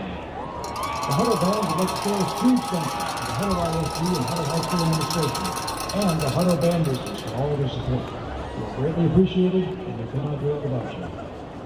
The Hutto Band presents for your enjoyment their UIL marching competition show, New Worlds. New Worlds is an exploration of new ideas, new sounds, and new looks. Featuring soloists Ariana Williams, Romero Aguilar-Vega, Ash Force, Julian Lipscomb, and Courtney Schubert. The Hutto Band is under the field direction of drum majors Elaine Lopez Torres, Romero Aguilar-Vega, Hector Finlayson, and Deanna Vega. The band upperclassman of the week is Megan Pelletier. The band freshman of the week is Lindy Brown. The color guard member of the week is Silas Ty Smith, and the section of the week is by clarinets.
direction of Michael Harrison, Ed Mann, Tyler Dempsey, Madeline Kendall, and Kevin Montiel. The Hutto Band would like to congratulate the Weiss Band on a successful season, and good luck at BOA on Saturday.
For your halftime entertainment, the Pflugerville Independent School District is proud to present the Weiss High School Scarlet Dance Team. The award-winning Scarlet Dance Team is in their 7th year of existence. The Scarlets pride themselves on their core values of integrity, perseverance, commitment, compassion, and family.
Ain't it black?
Lindsay Curry.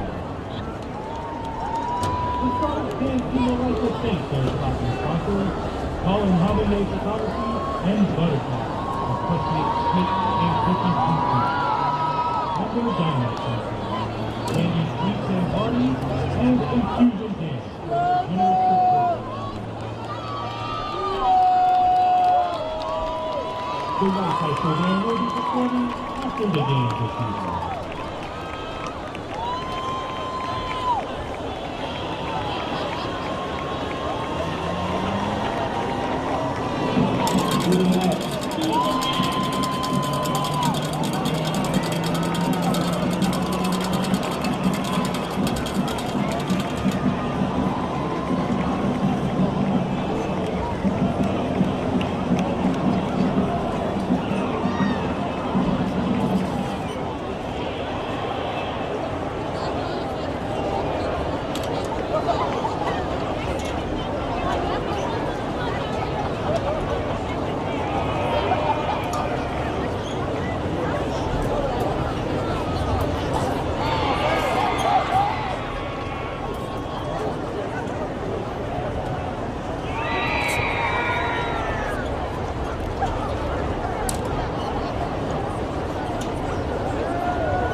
we are up on our feet and we're playing. Yes? Thank you. When it's time, I need Pranav, Savannah, Seth, Keela, and Emily for Hey Band. Fight zone. Everyone get up. Hurry. Lights off now, let's go, go.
Second half, KVUE's Friday Football Fever on Thursday. It is Weiss 21, Hippos nothing, our final Thursday broadcast of the season. We're so glad you're with us. Tyler Feldman, Jeff Jones, Corey Bowes, Johan Castro, making sure we're on air back at the station. So many key players and pieces allowing us to do this season for the very first time. Thanks for being a part of the ride, the inaugural season of Friday Football Fever on Thursday. Hippos shut out in the first half for the first time this season. You've got to credit the Weiss defense, Jeff. The Wolves defensively have been so difficult. If you just ask Will Hammond, Alex Green, Hippos trying to still get some points on the board. Yeah, they moved the line of scrimmage at the snap of every play. You know, that Weiss defensive line has been in the Hutto backfield every single snap, it seems like. Lawote Jerkin, Brian Bacon, Chad O'Tutu, they're doing their job. But Hammond going deep to LaPlante here, and catch is made. Carson LaPlante, Will Hammond, longest offensive play of the day for the Hippos, and they're right around midfield. Will has an outstanding arm. Had he put that ball not even one yard, 1 foot more inside and led LaPlante away from the sideline, I think LaPlante will be in the end zone right now celebrating. 1st and 10 from the Wolves 49. Hammond pressured, and he just gets it away. He has to get it away. Tariq Monroe. There. Brian Bacon. There. 0-7. I was going to say 007, but there's only 1-0 on Brian Bacon's jersey. We got to talk to the Weiss equipment manager about that. Can we get a 0-0 before the postseason? Can we do it? 21-0 Wolves. Early on here in the second half. 11 minutes left in the third quarter. Hammond keeps it himself. Dragged down around the 45 by Chad O'Tutu. Coach calling him a grizzly bear.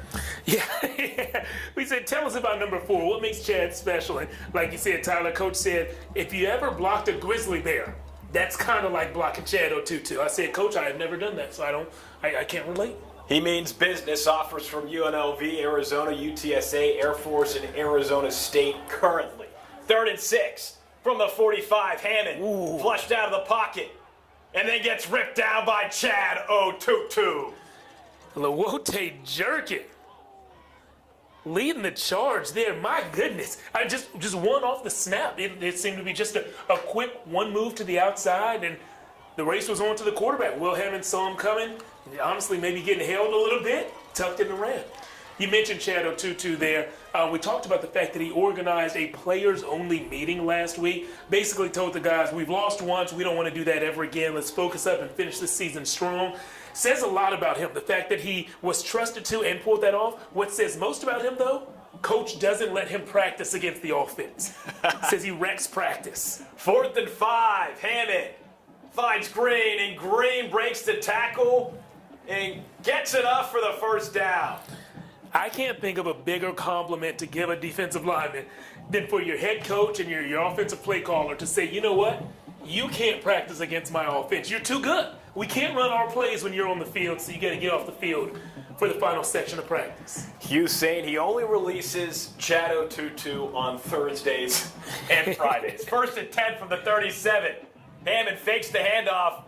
Jerkin with heavy pressure. I think he tipped or at least got a hand on that throw from Hammond. Flag on the play. We'll have to wait and see. Yeah, and I see, I'm looking at those flags, and they are in the area for maybe a defensive holding or a pass interference. Oh, ref just picked him up and tossed him a few yards that way. But yeah, it looks like those are probably going to go against a member of the defensive secondary. We've got some refs talking. Looks like a holding signal there. Oh, here we go. It's a tea party. Let's bring it all in. Oh, Earl Grey, green, chamomile. Zebras, they like mint tea. Mint tea. Refreshing, soothes the stomach.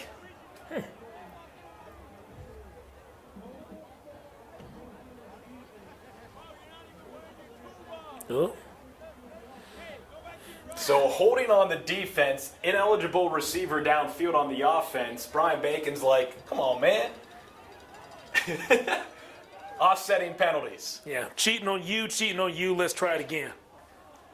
1st and 10 from the 37. Here come the Hippos. Hammond. Yep. Up the seam, Carson LaPlante finds the end zone. The Hippos, hungry no more. They're on the board. 37-yard touchdown. Will Hammond to Carson LaPlante. And it's 21-6. Wolves in front.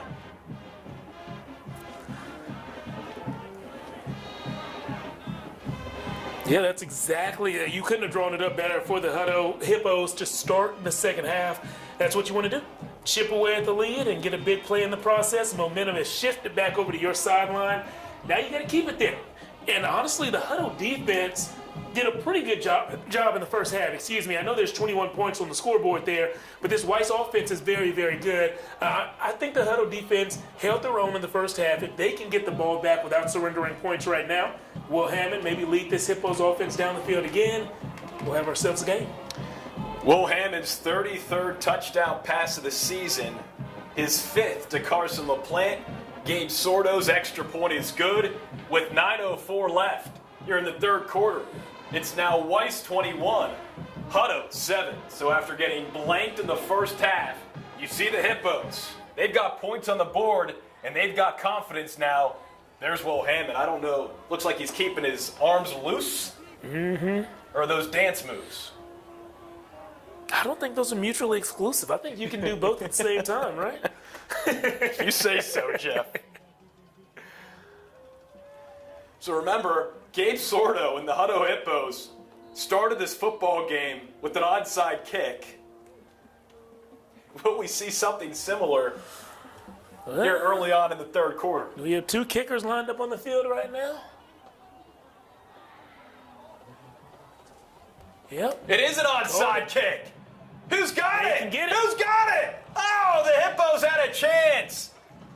But what a play. Oh man, what a play! Topper Johnson, the junior, with a huge play for the Wolves. Junior linebacker, so the ball skills may or may not be there. Hey, the instincts kicked in on that play. He saw the ball on the ground, said, I'm going to get on top of that one.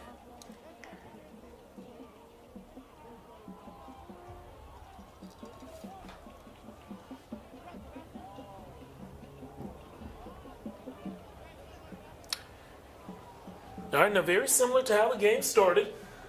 Weiss is going to have great field position, but we saw the Hutto defense shut them down, shut them out on that first drive of the game.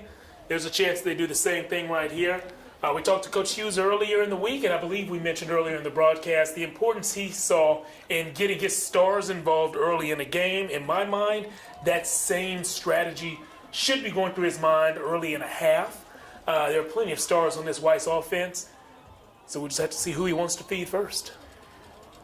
Jaquise Bradley Dent still on the sideline. He's been limited tonight as the Hutto defensive line limits Mr. Woolley, taken down in the backfield for no gain. Looked like Braxton Phelps, Chris Smith, and a few other guys in the backfield making that play. Braxton Phelps, 54, leading the charge on that one. Phelps actually playing linebacker last year. Second and 11. Brown finds Barry, and Barry busts up the seam for a first down. The sophomore, number 12, seeing significant action offensively for Weiss here tonight. We've got an injured player on the field. It's number 99, Chris Smith.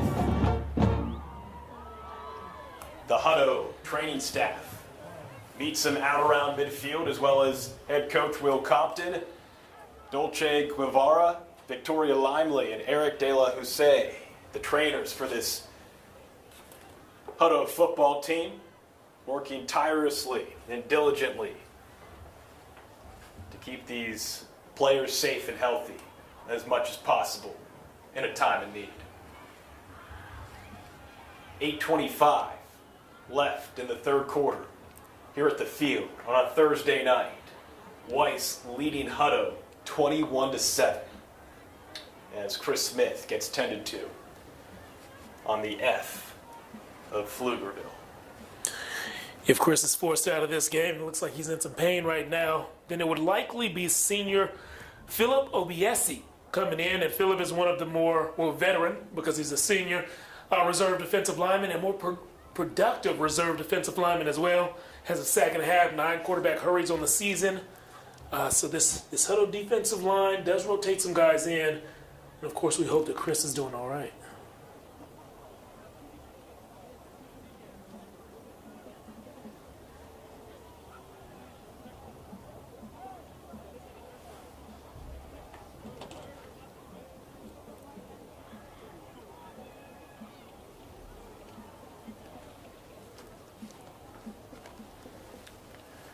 Again, looking at the playoff picture for both of these teams as Chris Smith continues to be tended to out around midfield.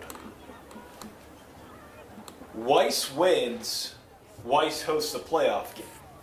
Weiss loses tonight, and they have to travel to DeSoto. Again, they did that last year, and they found out what that does to a program. Quick exit as Smith gets up with some help, and he is hobbling off the field.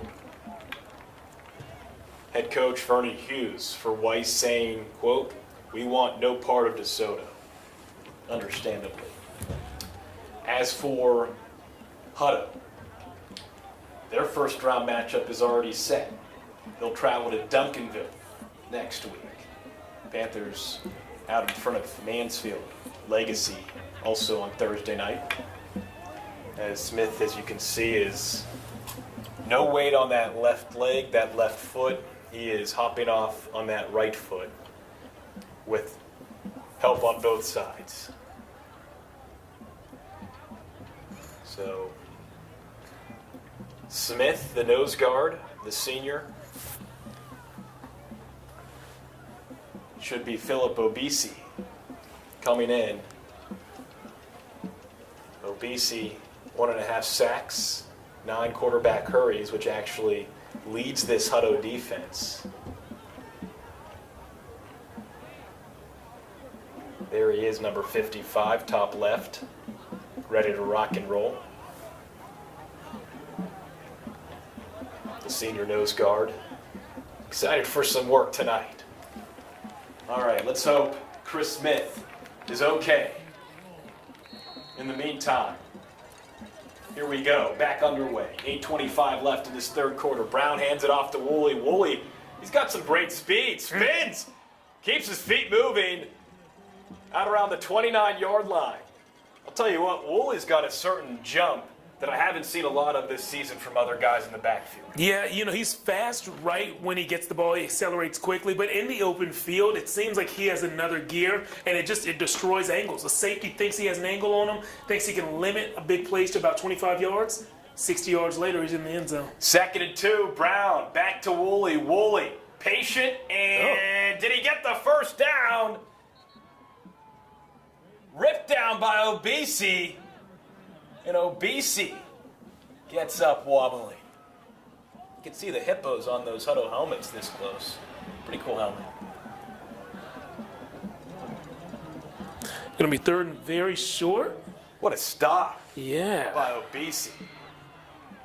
There's head coach Will Compton right next to the referee on that left hip. Thought you were gonna point out the shoulder loosening dance moves again. Whatever it takes. 3rd and 1 from the 29. Empty set for Jax Brown. He's got offers from Arizona State and Pitt. Just a junior. Takes a snap, quick pass, tries to lob it in place to Luis Aramillo. Did Aramillo catch that? I can't believe that. Yeah, I saw Steve Galindo, the safety from Hutto, come in and deliver a pretty good shot right on time. I thought for sure the receiver was going to drop it. Luis, great job, man. Sure hands on the sideline, absorbing contact, getting the feet down. Wow. Great catch by the senior. Sets up a 1st and 10 from the 28. Another empty set formation for Brown. He goes into the end zone. Beautiful ball, wide open. Jalen Brazel, touchdown Wolves! One of the prettiest passes I've seen all season. Jax Brown, Jalen Brazel, touchdown.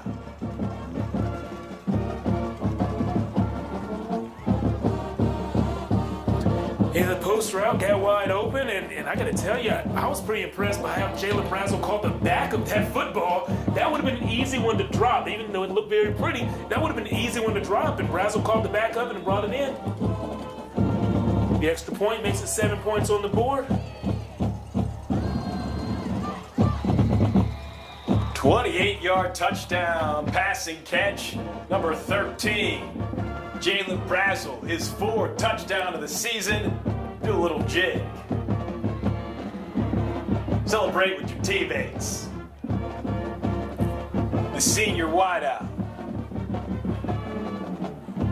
Putting Weiss up 28-7 on the 28-yard score.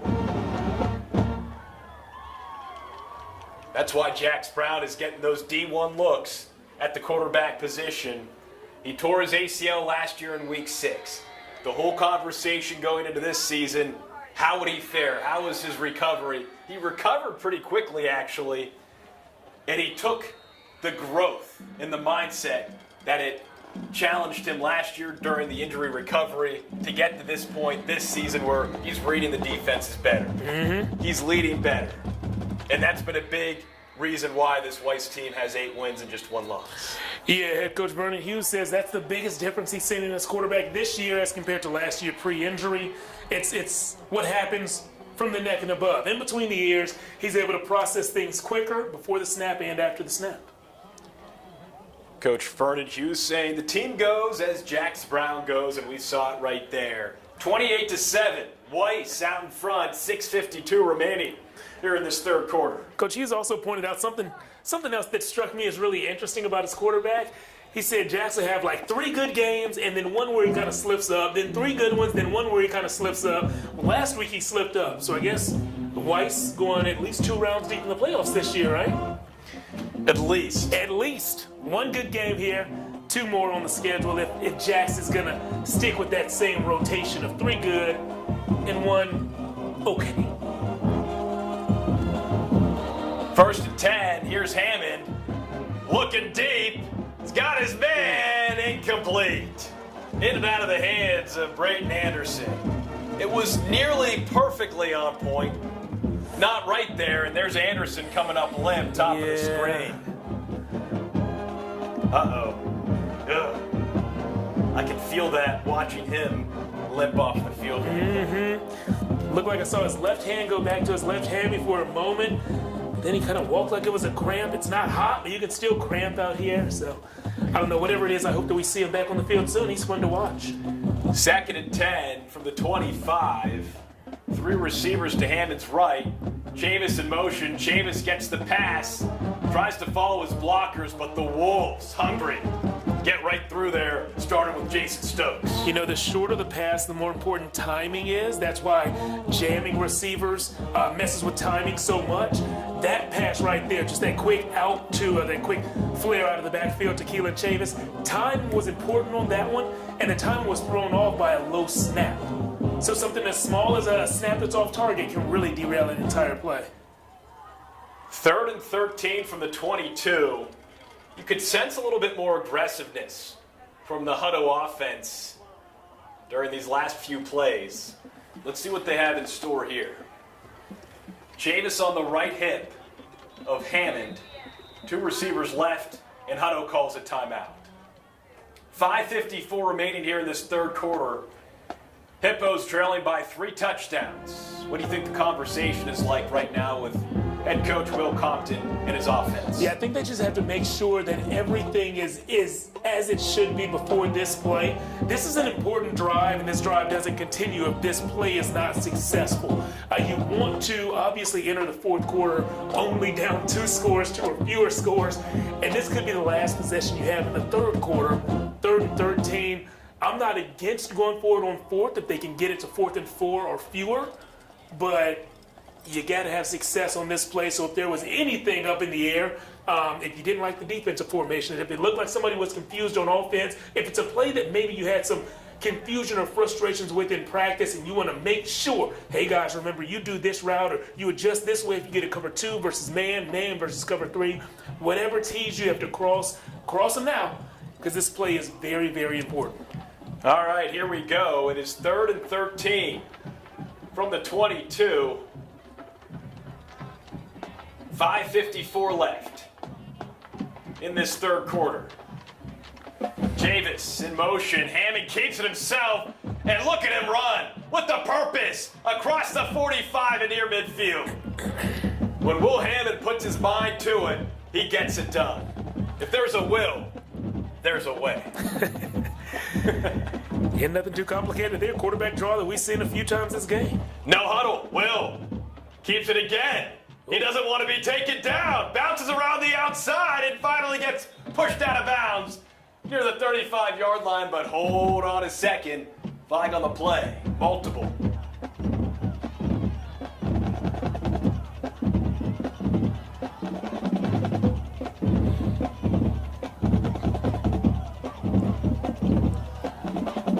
And as a head coach, when you see the flags on the field, if you don't know exactly what the flag is, but you see the referee walking your way, usually means it's something good for you. You have a decision to make. I want to put us as close to the end zone as possible, sir. If you could just put points on that board over there for us. Declining the penalty on that, just taking the yards that Hammond got with his legs. Will Hammond, the quarterback, his head coach, saying he's the best football player in the high school level in the country. He's been limited tonight. Credit the Weiss defense. They've done a great job containing Will Hammond and Alex Green. They scored just 19 points back in week 4. Here's Hammond. He gets sacked. He gets taken down. Brian Bacon scoops up the football, and he runs inside the 10, and he gets slammed at the 1-yard line by Keelan Chavis. Bacon sizzling, got the Wolves in business.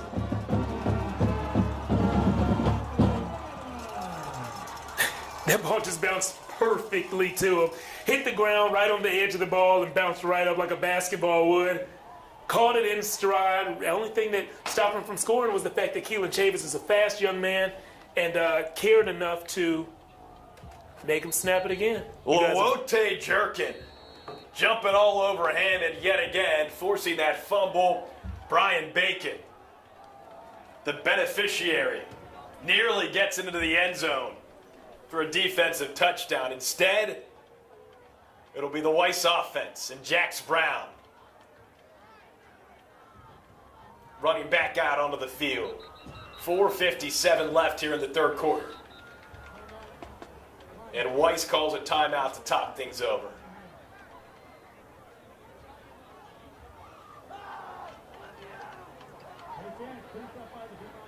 The defense, the turnovers. That's been a big difference in this ball game, Jeff. And you think of this Hutto offense having just 7 points on the board, well, that's because they've had some costly giveaways. Yeah, some costly ones, some giveaways in the red zone. We saw the interception thrown on the far sideline in the actual end zone to Peyton Morgan. We see another turnover there. This Weiss pass rush, and we bragged on him at the beginning of the second half, that Weiss defensive line has been beyond impressive, just living in the backfield all night long. And they should. You know, these are a bunch of Division I players, and so they should have a lot of success. Guys like Brian Bacon, Chad Otutu, Lawote Jerkin, and we've seen Tyreek Monroe in the backfield as well. That's 0, 4, 30, and 7. Those are numbers that are going to be in the nightmares of Hutto offensive linemen and Hutto offensive coaches for a while. Really good size and speed up front for this defensive front for Weiss. Got to credit the defensive coaching staff, Zachary Weathersby, Jeremy Mitchell, Devin Chappell, Jordan Shaw, and Randy Perez in charge of that defensive line.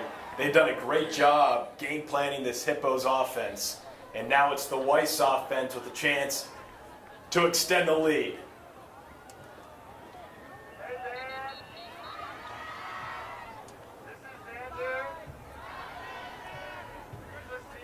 So the Hippos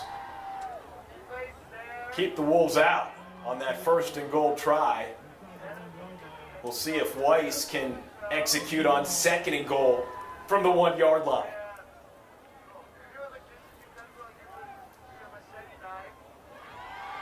Number 78, Wesley Trevelyan, the left tackle, the senior, 6'4", 290, hobbling off the field after that play. So in comes Josh Austin, the sophomore, on that left tackle spot.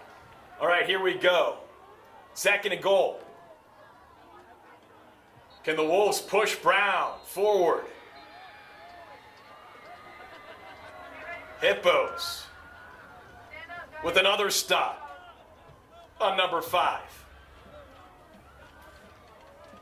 Colin Wilson there again in the white and orange. 3:50 left here in this third quarter. Weiss up 28-7 on Hutto. Trying to take advantage of a fumble by the Hutto offense. Here's Jax Brown, third and goal from the 1. Brown from the shotgun. Gives it to Jeff Moore, and Jeff Moore gets enough for the touchdown. Moore is in. More points on the board for Weiss, and the Wolves are pulling away. Jeff Moore, his 5th touchdown of the season.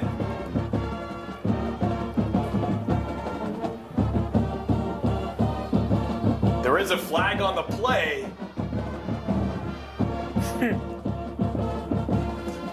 But it's on the defense. They'll assess the yardage on the kickoff. So it'll be Eli Walkup for the 5th time tonight. Looking to kick another extra point. Jax Brown, the holder. Tyler Gottschalk, the snap. An impressive outing so far by Weiss, both defensively and offensively. That's a defensive turnover, leading to an offensive touchdown for the Weiss Wolves. The two head coaches Spent July 4th together. Over the summer, Coach Compton cooking the barbecue. That's his forte. Vernon Hughes showing up and enjoying that barbecue. And it's Coach Hughes and his Weiss Wolves enjoying a 35-7 lead tonight here at the field. You know, Coach Compton and I, we bonded over the years over barbecue. We both enjoy that. I've actually interviewed him about barbecue before. And when I found out that these two guys spent 4th of July together and Coach Compton was on the pit, he was on the smoker, I said, Coach, did you hook him up with just the traditional hot dogs and hamburgers? What did you do? And the look that was on his face. Disgust. The opposite look on head coach Vernon's face right now. Vernon Hughes' face. Yeah, Coach said he did it big for him. He did a little brisket, some ribs, but hamburgers and hot dogs, I guess a tad too elementary for Coach Compton. He's asking his left tackle, Wesley Trevelyan, right now, so son, do you like barbecue or hot dogs and hamburgers? And I'm sure Wesley's saying, Coach, come on. See, all of the above. I'll eat whatever you feed me. You see, he's laughing about it too. Wesley's laughing about it. 35-7. Weiss in front of Hutto. 3:29 left in this third quarter. Let's see what the Hippos are made of. They've got the offensive firepower to make this a closer ball game, but it's got to start up front, stopping this Weiss defensive line because they've just won in the trenches. Hammond's been pressured all night. Yeah. And, you know, you talk about that firepower. We've seen so many highlights of Alex Green, number 1 for Hutto, running those deep routes, a fade, a deep post. But you have to block that up front in order to run that. And they haven't been able to block that up front yet. Weiss, little onside kick. Hippos fall on it. Caden Stefik, the sophomore. He's a wide receiver. He's also the backup quarterback. He's an athlete. We're going to be saying his name a lot next couple of years. Yeah, you know, there have actually been 2 Hutto games that I've gotten out to recently, and in the pregame warm-ups on both games, I turned to the person who was with me, and it was you today, Tyler, and I said, man, Hutto's backup, his arm's pretty good, too. He's not Will Hammond yet, but his arm's pretty good, too, and we'll get to see that in action next year. Not his turn yet, but hopefully he's learning some good stuff from Will Hammond, and he'll put it on the field next year. That's what I was just going to say. Will, talking with him, talking to his teammates, talking to his coaches, he's such an outstanding friend, teammate. And so imagine how Caden feels learning from a 4-star quarterback committed to Texas Tech. It's got to be pretty special because Will is the type of guy who pays it forward. Yeah, good point. Here's Hammond, paying it forward to Carson LaPlante. LaPlante nearly comes down with the catch, but Stokes there on the coverage once again. Stokes, one of the unsung heroes, and also one of the transfers on this team. This Weiss group had some very talented guys come into the program recently, and he's one of them. We said he came from St. Michael's. Jaquez Spradley Demps, the Kansas State commit, moved over from Gerald. And this team has added some big-time talent before a transition that will come soon. They're a 6A program now. Will be a 5A program soon. Head coach Vernon Hughes telling us officially that Weiss will drop down to 5A from 6A next year, and he said that with I'll just say a big smile on his face. Hammond handing it off to Darian Choice. First time we said the senior running back's name tonight. He's getting some good yardage. Hippos are moving. 3 minutes left in this third quarter. 1st and 10 from the 37. Hammond. Back to Choice. Choice tries to dive forward. Chado Tutu there with the initial stop. And Choice is a talented guy. You know, there was actually an argument preseason on the Hutto coaching staff revolving around that young man, revolving around Darian Choice. Some coaches said he's going to be our top ball carrier, our running back, and some other coaches said, well, Keelan Chavis looks like he can be our running back.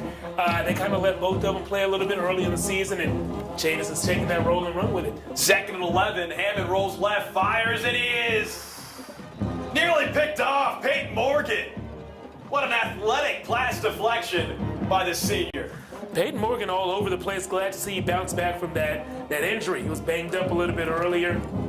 All right.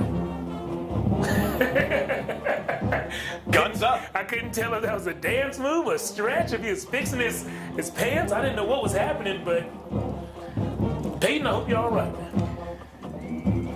Sets up a 3rd and 11 from the 38. Hammond drops back, fires, caught, and a flag.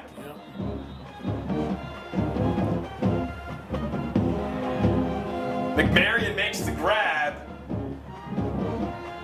Gotta be pass interference, right? Yeah, that's what it looked like they were signaling.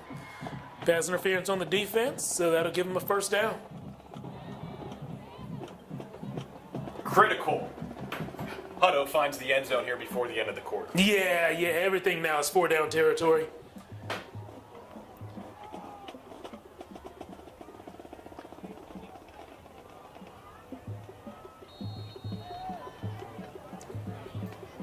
Will Hammond entered this ball game leading the district in passing yards and rushing yards.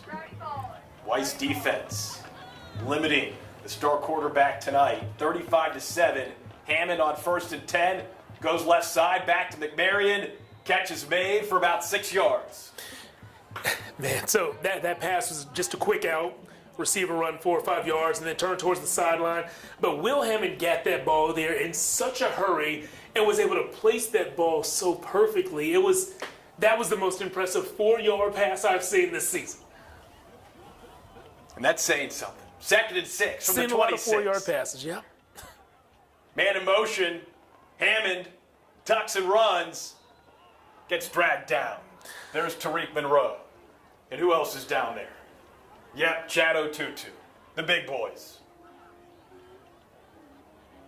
Boy, have they been special tonight. Mm-hmm. Yeah, Weiss's D-line is something special. It's good to see all these guys work together. They're just fun to watch. Same draw, same play. Hammond breaks free, and it's Texas Tech on Texas Tech. Peyton Morgan dragging down Will Hammond, stopping him from getting into the end zone. 2 and 3. Future teammates. Different colors tonight. Got Chad O'Tutu still on a knee there. Hoping he's okay. Yeah, definitely. Here comes the training staff.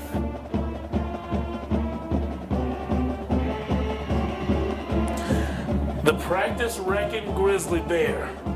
Definitely a more fun game to watch when he's on the field. So hopefully he can get the treatment, the attention he needs very quickly and get back out there. 35-7 the score with about a minute left in the 3rd quarter.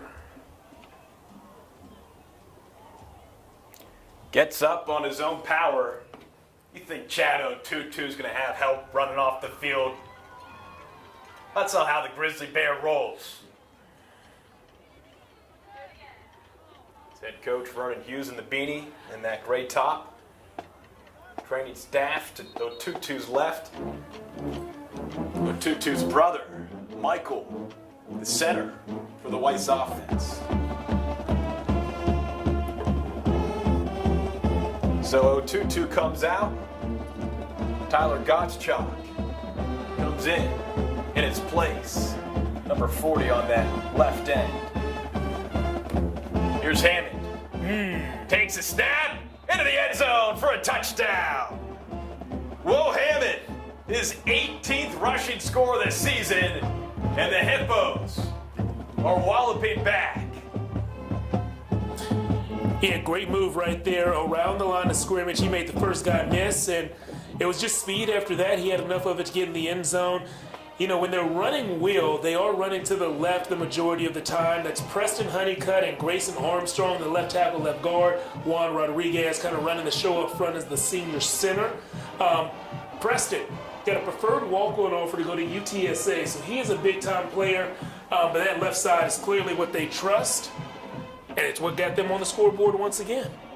2-point conversion is good. Hammond finding Keelan Chavis around the outside. So that makes it 35-15. It's a 20-point ball game with 51 seconds to go here in this 3rd quarter. Can Hutto keep up the comeback on the road? Weiss perfect at home this season.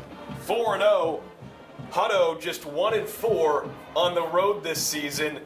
They do enter tonight, riding a 3-game winning streak, 4-5 overall, 3-2 in district play. Will Hammond entered this ball game with 904 rushing yards, 3,489 passing yards, 64% completion rate, 32 passing touchdowns, just 8 interceptions. Obviously, with how the night has gone, he now has 33 passing touchdowns and 10 interceptions. But he also has 18 touchdowns. That's just a guy who can do it all. Yeah. 5 games of over 100 rushing yards.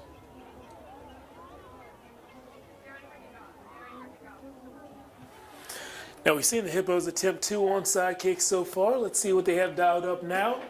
Less than a minute remaining in the third quarter, down 20.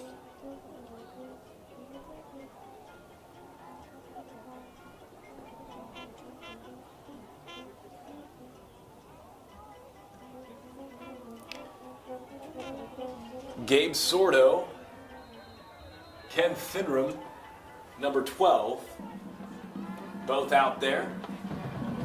Let's see who kicks it.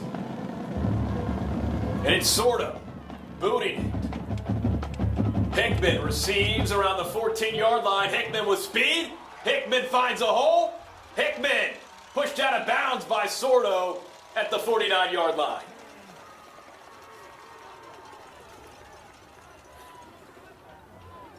Lewis Hickman, the sophomore, already has 1 kick return for a touchdown this season, also has a punt return for a touchdown. You can see why there's some blazing speed. There's the scoreboard, 35-15. 45 seconds left here in the third quarter at the field. Weiss. Jeff Moore gets the handoff. Runs to the outside and gets dragged down by Braden Stanfield. Penalty flag, though, on that play. Going to be a face mask. You can't do that.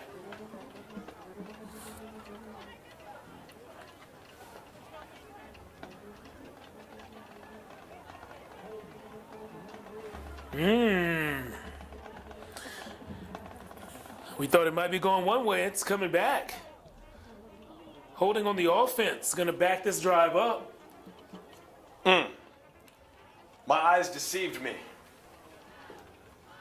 Spoke too soon. It benefits the Hippos. Sets up a 1st and 20 from the 39 for the Wolves. 37 seconds left here in the third quarter.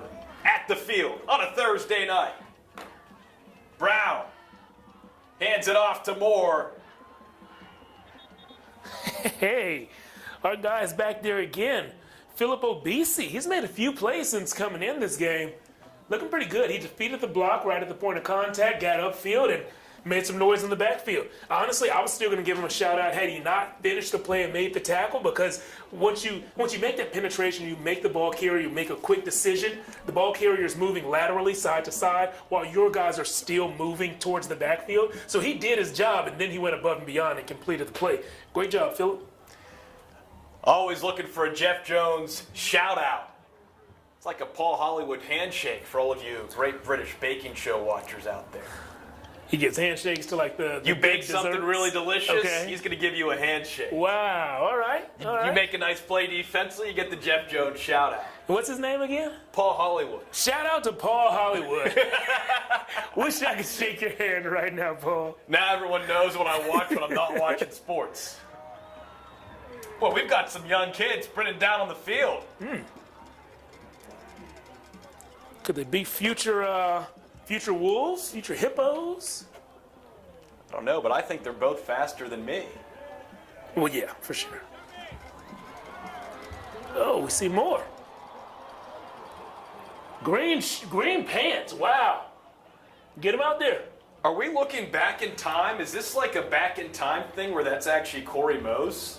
Is that like a young Corey Mose? You know, Corey was a track star. So that fits. very stylish track star. Yeah, a lot fits there. Some colorful clothing. Mm-hmm. Got some green pants on. He won that race in socks. He's not even wearing shoes. Yeah. What happened to your shoes, my man? How old does he look? Maybe Now you know what he's asking Santa for Christmas. maybe 10. So maybe 5 or 6 years from now, he's returning punts, catching post routes. Look at him. Vernon Hughes is actually running. No, I'm just kidding. He's like trying to recruit his young kid for the future. Wonder what he wins. Hopefully a pair of shoes. Jax Brown finds Jalen Brazel. Brazel loses a football. Colin Wilson corrals it. Oh! Huge turnover for the Hippos. Yeah, was that Matthew Madrano who forced it? I couldn't quite see who forced it. But man, whoever it was came in like a missile. Came in fast to force that fumble. Colin Wilson was the one who recovered, is that right? Wilson recovers. Okay. I'm waiting for a replay on the scoreboard. We might not get one. Man, that play happened so fast. Mm-hmm. Hey, and that's exactly what Hutto needed. We said a few moments ago that it would be great to enter the fourth quarter with them only down 2 scores. That clearly did not happen, but here's the next best thing. If they can get in the end zone and make this a 2-score game before about the 9-minute mark, that would be huge. 3 receivers to Hammond's left. 47-yard line. He tosses it deep. Had his man wide open. Overthrown. The defensive back fell down right as the ball went in the air.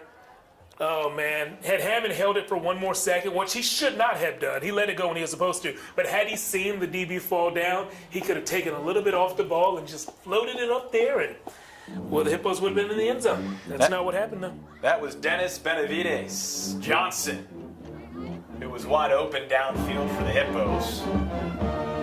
Sets up a 2nd and 10 from the 47. Hammond drops back, steps up, fires deep. Alex Green picked off again by Jason Stokes. If you're Hutto, you want him to come out. There we go. Let him out. Now tackle him. There's a flag on the play. Stokes ripped down by Green, and Green gets pushed back. The helmet's off. There's another flag. Morgan, the final man to take down his own guy. Stokes, helmet is off. You can see the emotion, the smiles. When you pick off any quarterback twice in one game, you're pumped up. But when it's a quarterback like Will Hammond, that's not an easy thing to do. 2 picks against Will Hammond. That's something that'll get you in the conversation to have a conversation with Corey Mose after the game. Who knows? I guess Mr. Mose knows. That's what you call resume building. Might want to put that at the top. 2 interceptions on Will Hammond. Playing that deep ball beautifully. Now, there's multiple flags on the field. I think it's going to be offsetting at some point. Yeah. Some physical football play from both sides. Yeah, and then, you know, we talked about the fact that this game is a rivalry game. The players have been looking forward to it for a while. There was definitely some pushing and shoving towards the end of that when those extracurriculars will get called. And I can't remember the verbiage, but a blindside block or a legal roughing block or whatever it is, that's what the penalty flags in the end zone are for. 11:24 left in this ball game. You can see the refs on the Jumbotron here at the field. It's a beautiful facility in Pflugerville, home of the Weiss Wolves, as well as a few other teams. Part of Pflugerville ISD. Anderson Hawks, Conley Cougars, of course the Pflugerville Panthers, all call the field home. Here are the referees finally getting to their final decisions. You can see head coach Vernon Hughes. You can't see his facial expression, but based on his hands, what? Are you kidding me? He looks dazed and confused. I wonder if they're going to say, let's see.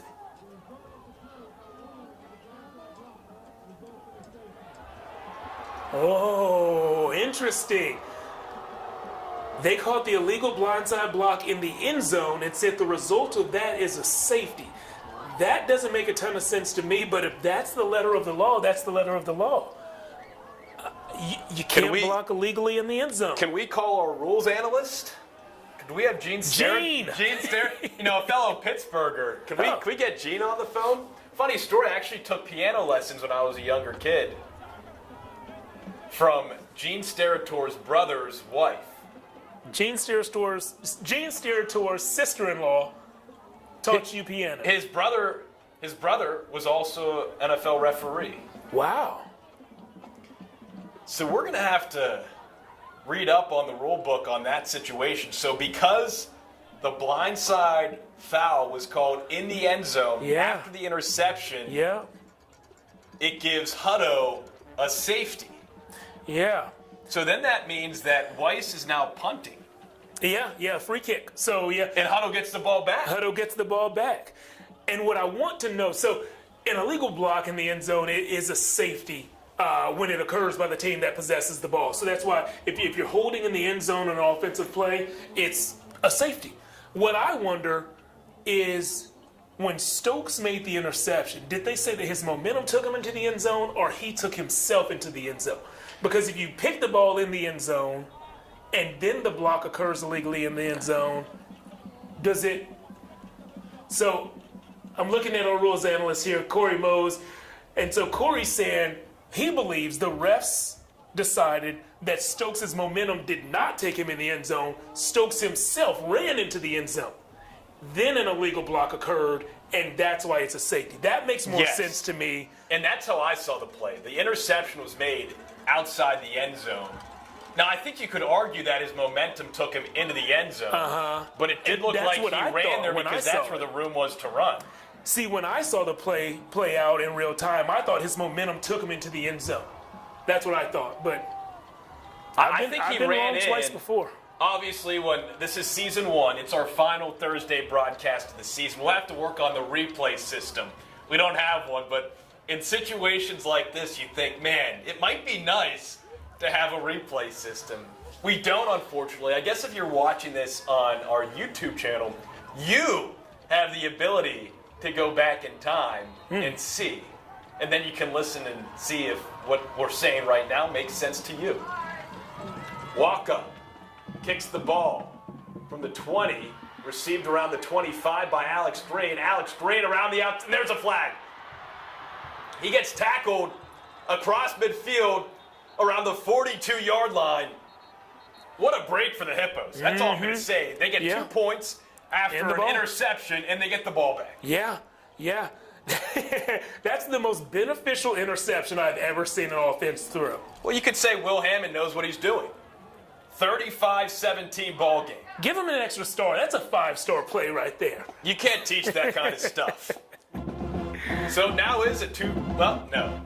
Let's do my math. 18 points. It's an 18-point ball game. Yes, it's still a 3-score game. I've been recovering. I've been under the weather all week. My brain finally feels not as cloudy today.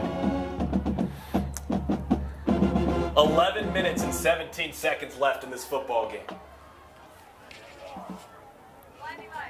All of a sudden, things have gotten a little bit interesting. I can't believe that. What a wacky and wild turn of events benefiting the Hippos. Hammond and the Hippos offense back out on the field. Yeah. It's a 3-score game, but it doesn't feel that way, does it? No. There's I guess I'll call it a welcome tension on the field right now that I really enjoy. Hammond fakes the handoff. Runs, looks to throw, keeps it though, and runs out of bounds for about 3 yards. If you go all the way back to week 2, there was a football game out at Liberty Hill where the Panthers survived the Hutto Hippos 82-80. That was our game of the week in week 2. Friday Football Fever. Well, we have something special tonight. Jerkin pressures Hammond once again. Hammond has to throw the ball away. And in that 82-80 game, Hutto was down multiple scores in the fourth quarter. And they came back and had a chance to win that one. So this team does know how to come back. We'll see if they can pull off a comeback and complete the comeback tonight on the road against Weiss.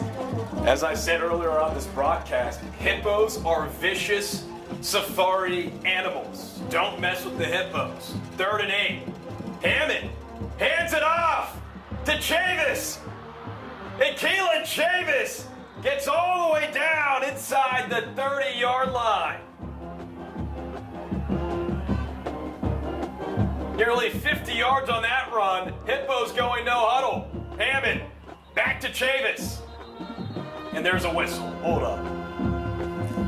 Oh, Weiss called timeout before they snapped the ball. We've got a Wolves player on the ground right now. Slow to get up. It's Brian Bacon. Looks like he's holding his toe.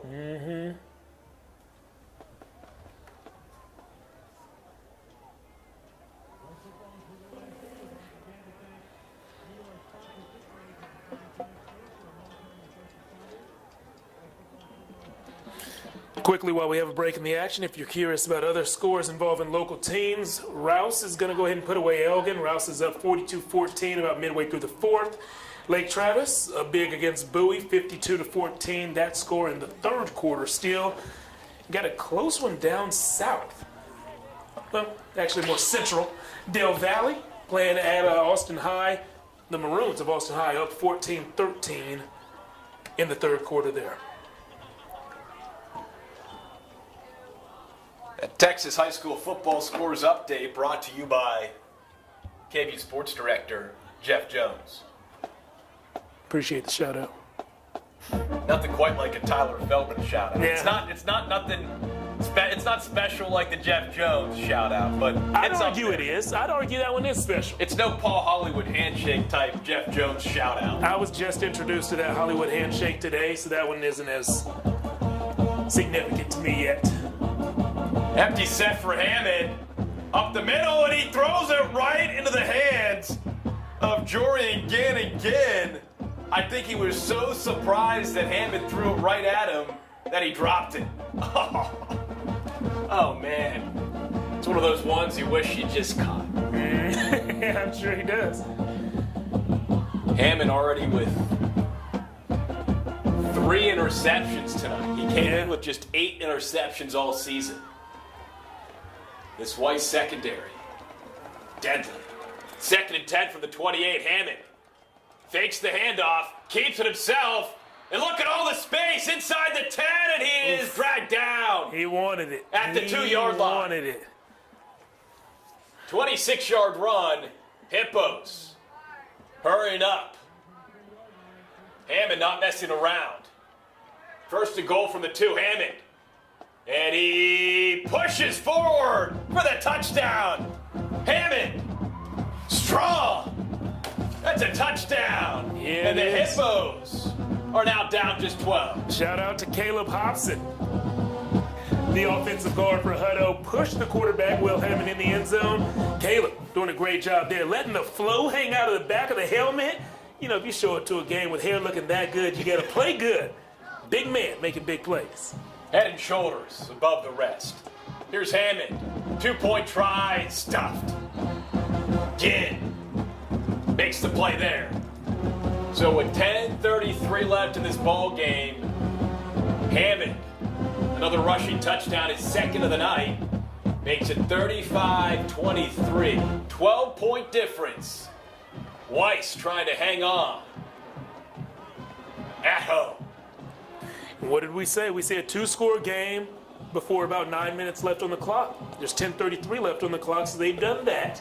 But now it's like they worked so hard just to kind of get back in it. They still have to get over the hump. And so that starts with potentially a 3-and-out right here. This offense, this Weiss offense has been on the sideline for a long time. Is that good for your Hutto defense? Is that bad for your Hutto defense? We're going to find out very soon.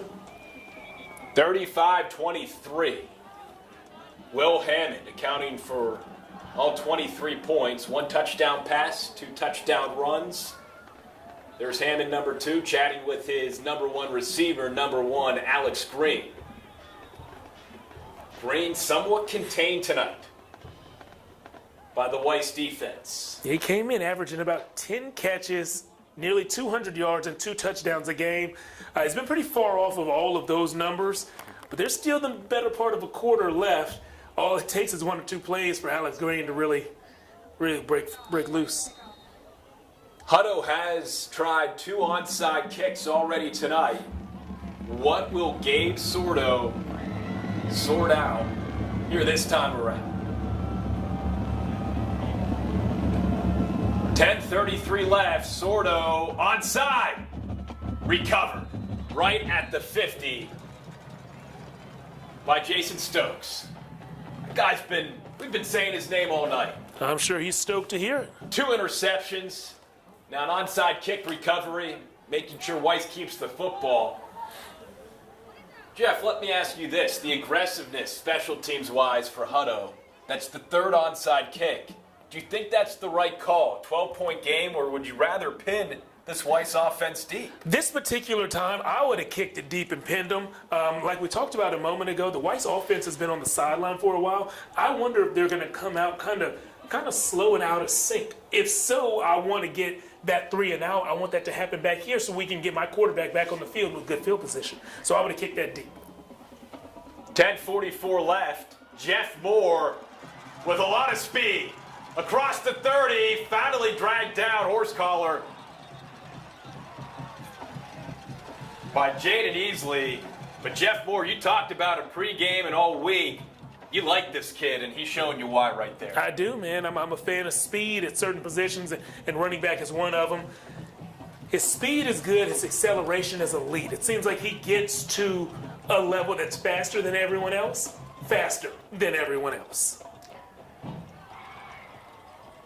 So great field position to start after the onside kick by Hutto. They started at the 50, that long run, and now with the penalty, it'll be 1st and 10 from the 14-yard line after just 1 play. Yeah. Brown looking back at the sideline at his head coach. Moore on his left hip. Brown from the shotgun. Looks into the corner of the end zone. There's Adrian Wilson. Easy. Number 1 with the touchdown. His 14th of the year. And the future Duck flying high, giving Weiss a bigger lead. DB read it well, just timed it very poorly. The DB was already on his way down from his jump when Adrian Wilson was just catching the ball. It's easy as that. Mistimed the jump. Adrian Wilson, the 6'2", 275 junior, wide receiver, talented young man, confident young man. 14 touchdowns now this season. He's committed to Oregon, flipped from TCU earlier in the season. He's got 20-plus offers. I'll read through the list. Arizona, Arizona State, Auburn, Baylor, Colorado State, Houston, Kansas, Kansas State, Louisville, Oklahoma, Ole Miss, Penn State, Purdue, SMU, Texas A&M, Texas State, Texas Tech, Tulane, Utah, and UTSA. That's a laundry list of some really good programs. And you see why right there. Yeah, and that list is going to grow. He's a junior. Next year, he's going to put up some great numbers and some really highlight-worthy plays. That list is definitely going to grow. Penn State just offered. I'm not saying. You got Drew Aller, top-rated quarterback. From the state of Ohio, will be a sophomore next year, so I'm not saying. What you saying? I'm not saying. If you want to take a visit to Happy Valley, I recommend it just to see what it's like. Maybe go to a whiteout game. Change your mind. You give him the restaurant recommendations and everything he needs to know? I'll give him the spot where they've got unlimited sides. We're talking mac and cheese. Unlimited sides. We talking tater tots. Yeah, we're talking the whole 9. Mashed potatoes. Yeah, Loaded? unlimited sides. So how many of those sides can you have? Unlimited. Got it. Of course, you got the creamery ice cream. We got a football game here. 42-23. Weiss out in front. Hammond, probably glad he faked that handoff. Throws it far sideline. Catch is made, but credit the Weiss defense again. stopping Brayton Anderson from getting anywhere. Brayton Anderson wearing number 0, and in this Hutto program, that number is one that is earned. 0 can't just be selected or given to anyone, it is earned. Oh man, Keelan Chavis limping off the field. He is a huge part of this team and this offense. As we said earlier, he has a University of Houston offer, a Texas Tech offer, one of the top 2 runners on the team, one of the top 2 receivers on the team. They use him in a lot of ways. Hope that he can get healthy. Don't like seeing that. But as you were saying about number 0, Jeff. Yeah, it has to be earned. 0 excuses and 0 missteps is what that number represents. Hammond making a couple Weiss missteps on that play. Spins around across the line of scrimmage near the 26-yard line. Brayton Anderson is the guy who came to all of the mandatory offseason workouts and many of the voluntary off-season workouts as well. Receiver weighs about 185 pounds, but he can deadlift 440 pounds. So those workouts paid off. Got to get on his level in the weight room. 2nd and 9 from the 26. We've got movement. We got flags. Hold on. Backing him up. 9:36 left in this ball game at the field on a Thursday night. Weiss leading Hutto 42-23. Hippos 1-0 all time against the Wolves.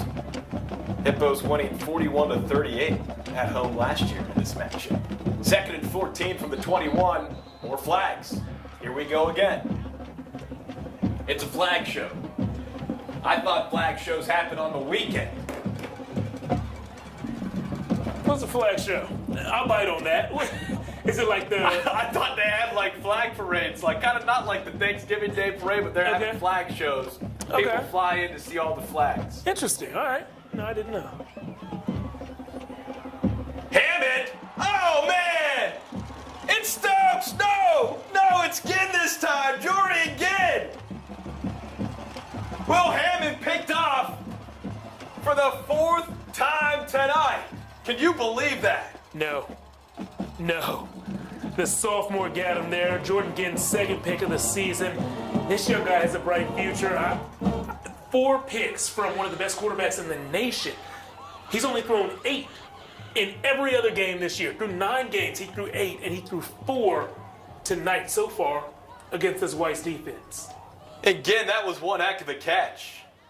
Oh! What is this? Give him the belt. Stokes has said, I've had my time with it. It's your turn. The turnover belt. If he could hear us, I'd say turn that thing around. Yeah. Not very TV friendly, Jordan. We got to get a year 1 again. We'll get a camera on the field next year, maybe. I'm not making any promises. Jax Brown, flushed out of the pocket, rolls left, and he nearly gets picked off. Matthew Medrano nearly takes it right back. The defenses came to play today. There may be 65 total points scored in this game right now. But the defense on both sides making plays. 9:15 left in the 4th quarter. You're watching KVUE's Friday Football Fever on Thursday for one final time this season on either KVUE Plus or our KVUE YouTube channel. Tyler Feldman, Jeff Jones, Corey Bose, Johan Castro. We've so enjoyed doing this all season long. Here's Jax Brown, 1st and 20 from the 46 across the middle. Oh! Oh! How? Brandon Daniel! Oh my goodness!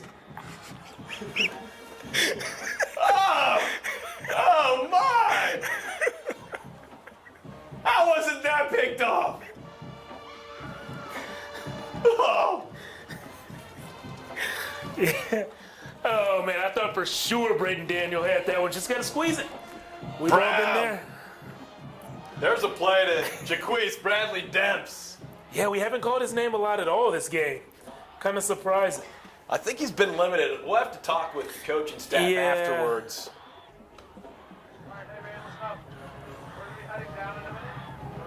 They haven't really needed him if he needed some extra rest. That's true. Ahead of the playoffs. 3rd and 14 from the 40-yard line. Jax Brown, empty set.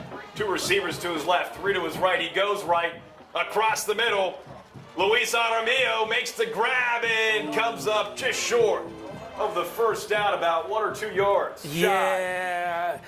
On 2nd down, I'm cool with what he did after the catch, but on 3rd, I need you just to get upfield and get the first down. 4th and 2 from the 28. Wolves are going for it. Here we go. Another empty set for Jax Brown. Medrano. You can feel the pressure there. 8 minutes left in this ball game. Wolves up 19 points. 42-23. Here's Brown. Looks to his left. Catches made. Bradley Demps sniffing that first down.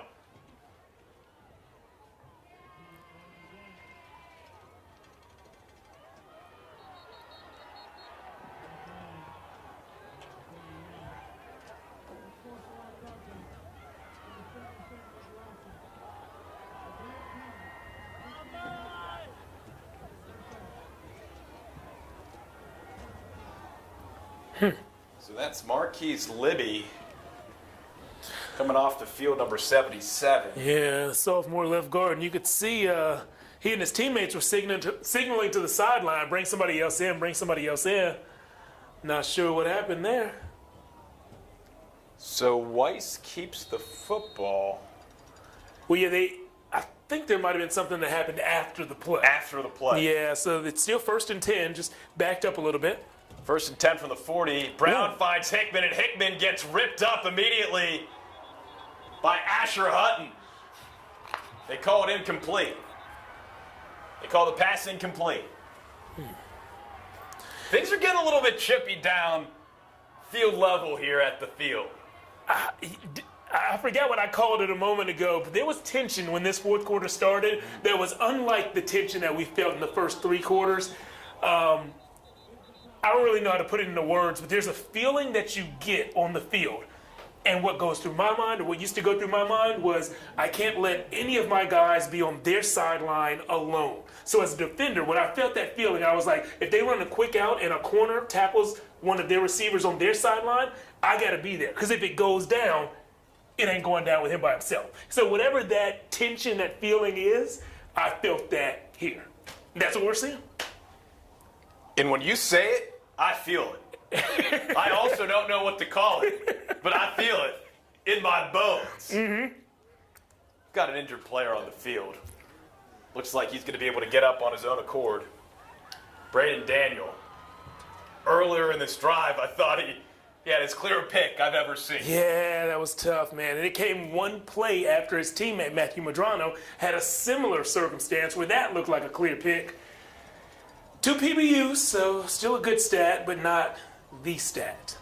7:42 left in this ball game. Weiss leading Hutto 42-23. Jeff, I'd say that what the score is right now is kind of how each team has played. Yeah. It seems pretty accurate. That first quarter from gotta wrap up. Brown, Wilson, bounce free. Talk about some yak. A-Dub.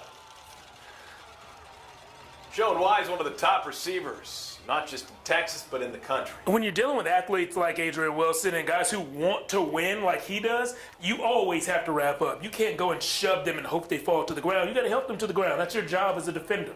Sets up a 1st and goal from the 8. Jeff Moore on Jax Brown's left hip. 3 receivers to Brown's left. Wilson to his right. Brown to Wilson. Wilson trips up. Loses his footing. Incomplete.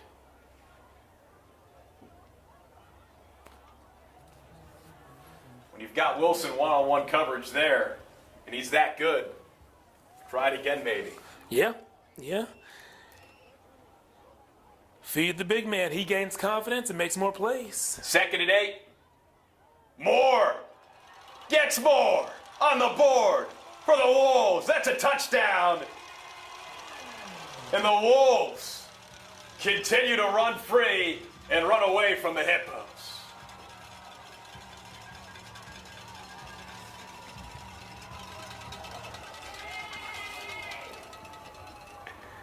Got some excitement in the booth next to us. I like it. If you couldn't tell, we're in the booth next to some Weiss fans. Yeah. Longtime Weiss fans. Actually, I had a chance to chat with them earlier, and they are members of the Weiss family, the family that this team is actually named after. So, history of the booth next to us, and well, present in reality on the field right now is that the Weiss Wolves are very good. This year, they're a very good 6A team. Next year, when they drop down to 5A, they might be prepared to make some real noise in the 5A classification. 7 minutes left. Weiss 49, Hutto 23. Jax Brown's a junior. Adrian Wilson's a junior. You've got a lot of young talent on this team, especially on the offensive side of the ball. Trey Moore, number 17, a freshman who we've talked about a lot. JoJo Wells, a junior who we talked about a lot. Braden Woolley, the running back. One of the most explosive running backs in our area. 3 sophomores or juniors starting on the offensive line. Yeah, really impressive young offense for Weiss. This team that averaged 38 points per game entering this game this year could average well into the 40s next year. Walkup kicks it off, bounces around the 34, and it is so. Who has the football? Weiss says the Wolves have it. Hickman. Lewis Hickman.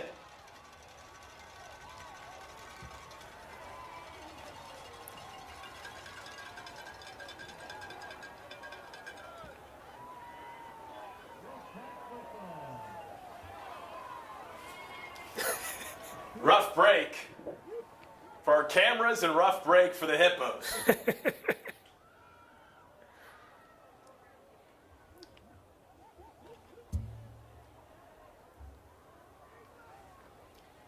(49-23). Weiss just scored a touchdown and get the ball right back.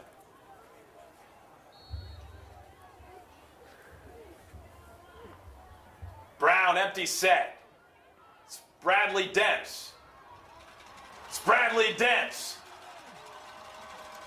There's a reason why he's a big-time D1 prospect as well. Yep. The K-State commit, showing why right there. What he does after the catch is very special. Now, as a defender, if you have been in stalemates all game long against that offensive line, and then in the middle of the fourth quarter you find yourself beating the offensive lineman without really even trying, chances are you didn't beat them, they let you go by. That's what happens at the beginning of a screen, and that's exactly what happened on that play. So 1st and 10 from the inside the 15. Pitch goes to Hickman, and Hickman gets rounded up pretty quickly. Colin Wilson there for the Hippos. Hickman stays on the field, the sophomore, seeing a lot of time tonight in the backfield. Number 12, Daniel Berry, also a sophomore. Jax Brown on 2nd and 11 from the 15. Drops back over the middle. Adrian Wilson had his man out of the reach of number 1. Right idea, wrong execution. He was there. He was there. He was open. The ball just didn't quite reach him.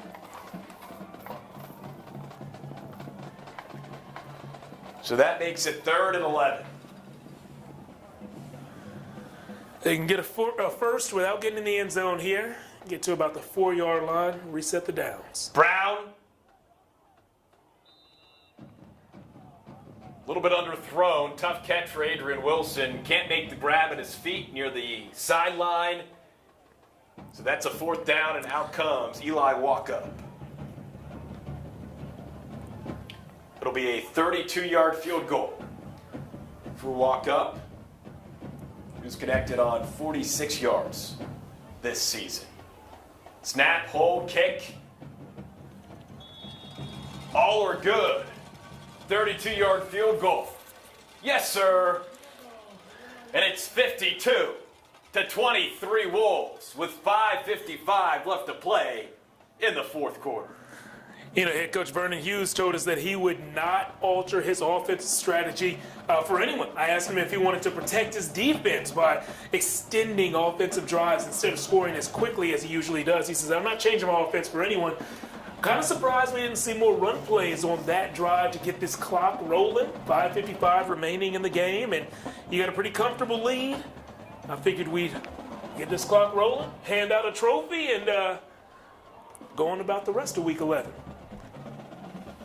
Approaching 10 o'clock here in the town of Pflugerville, about 15 minutes from the city of Austin. So glad you're with us tonight on KVUE Plus or our KVUE YouTube channel. Final Friday football fever on Thursday of the season. Walk up. Another short kick. This time a fair catch is made by Caden Stefik around the 35-yard line, and that's where the Hippos will take over and try to claw back again. They cut it to 12, but then Weiss, some mistakes, and now we're at 52-23. So quickly, things can change in this game. Yeah, and they have. And, Hutto is a quick strike offense. They can easily get one in the end zone in the next 60 seconds or so. But it's just, at this point, seems like it's going to take a little too much. I think this one is out of reach.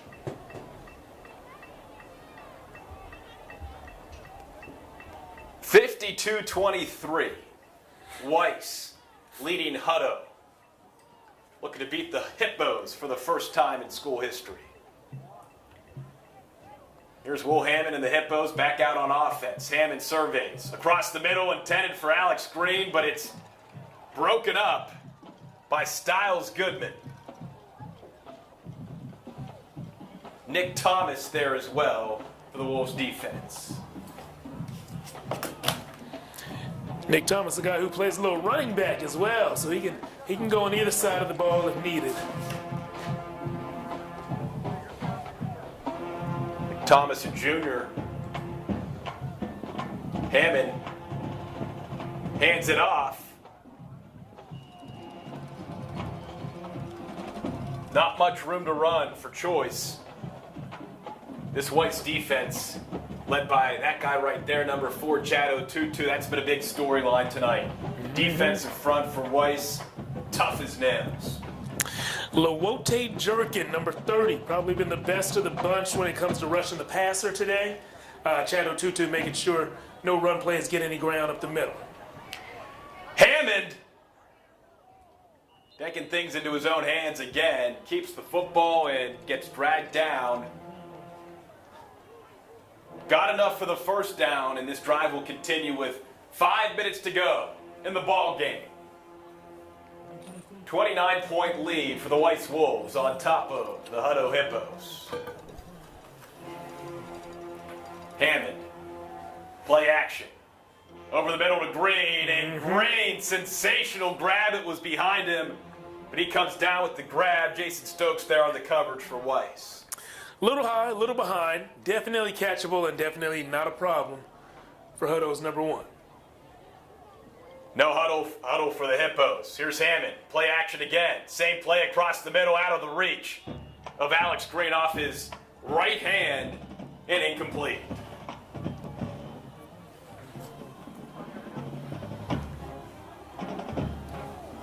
.444 left to go. You'd like to think that this game is out of reach, but we've seen what this Hutto offense can accomplish. And in a rivalry game like this, who knows? Here's Hammond on 2nd and 10. Flushed out of the pocket, throws on the run, and out of bounds, but there are 2 flags on the play. There we go.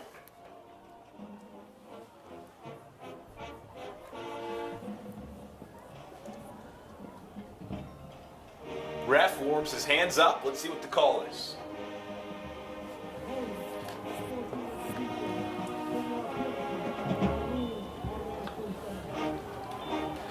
So it's a hold on the defense, breathing new life into the Hippos.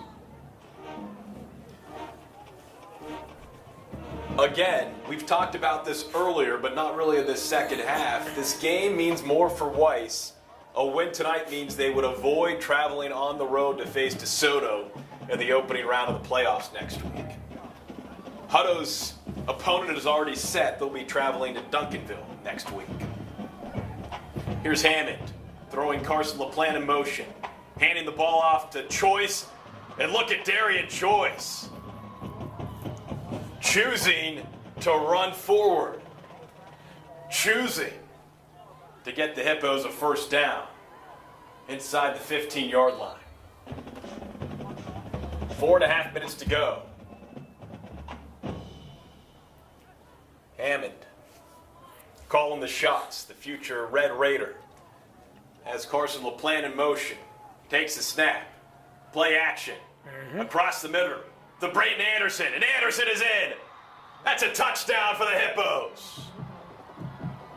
Not done yet.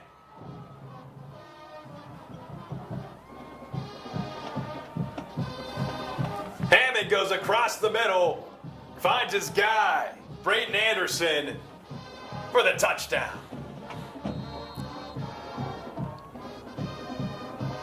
Couldn't tell if that was a post or a deep end, but the point was Brayton Anderson got the defender to think he was going out before he went in. Little trickeration on this two-point conversion try and puts Hammond in harm's way. There's the Texas Tech future teammates. Peyton Morgan, Will Hammond. Not sure about that call. Makes it a 52-29 ball game with 4:09 left to play here at the field. Nothing like putting your starting quarterback in triple coverage on a two-point try. Yep, didn't like that.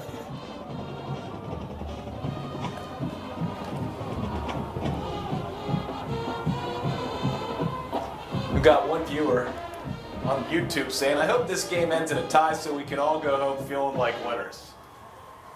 Man, wouldn't that be great? Yeah, I don't think that's going to happen in this one. Wow, and that's coming from Jeff Jones now. Reality check. You know? From the boss. Not sure what the over-under was set at, but right now we've got 81 points combined between these two teams. And we knew it was going to be a high-scoring game. It got off to a slower start than we expected. Was it 7-0 at the end of the first? Yep. 7-0 at the end of the first. So, yeah, definitely a slower start than we expected, but the points have come. Saw a crazy block after an interception lead to a safety.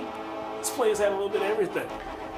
We've seen 3 onside kicks already from the Hippos, expecting another one here. Sort of. Onside, and it doesn't get past 10 yards. No. So Weiss will take over.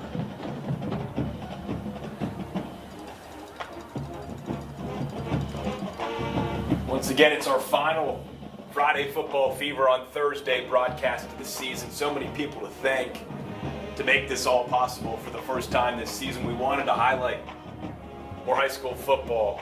With all these games on Thursday, we had an idea. We convinced the bosses, gained the bosses' support, got the pieces in place, and every week we've been setting up, tearing down, highlighting so many young athletes across Central Texas, featuring an Athlete of the Week every week. From the winner of our Friday Football Fever on Thursday game as Jeff Moore gets a handful of yards, flag on the play. A lot of hard work.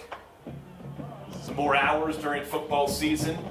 That's already pretty busy for us, covering the Longhorns and doing our thing on Friday nights for Friday Football Fever with Jeff and Corey. But I want to thank you for watching, being a part of the action on Thursday nights this season. Yeah, thanks to you guys, and thanks to the teams that have let us highlight their kids, giving us some extra time. The coaches meet with us during the week. And so if I could just rattle off a few of the teams, we've had LBJ, Weiss, Crockett, Pflugerville, Belton, Connolly, Rouse, Vandergrift, Hendrickson, Round Rock. Ooh, nice little run there by Jeff Moore. Leander, Manor, Westwood, Hutto. We've had a lot of great teams. We've Anderson, heard some great McCallum, stories. Started with the Taco Shack Bowl. That's right. Bowl. Yeah. So a lot of great teams, great moments. Yeah, it's been fun. It's been real fun. Westwood, Vista Ridge. We saw Leander break a year-and-a-half-long district losing streak. It's been fun. It's been fun for sure. As Brown connects with Adrian Wilson, wide receiver screen, and look at Wilson just zig and zag. Finally brought down by Braxton Phelps. We had Minions make an appearance. We've had it all. Wins, losses. Yeah, typically both in the same game. Miles Coleman with 2 punt returns for touchdowns in the same game, about 4 minutes apart for Vandegrift. It's been a whole lot of fun. We couldn't do it without all of you viewers and high school football fans. As Brown goes deep for Berry, nearly intercepted. 2:42 left in this ball game. Flag on that play. But again, we so appreciate all of you. We put a lot of time and effort and have had so much fun doing this season.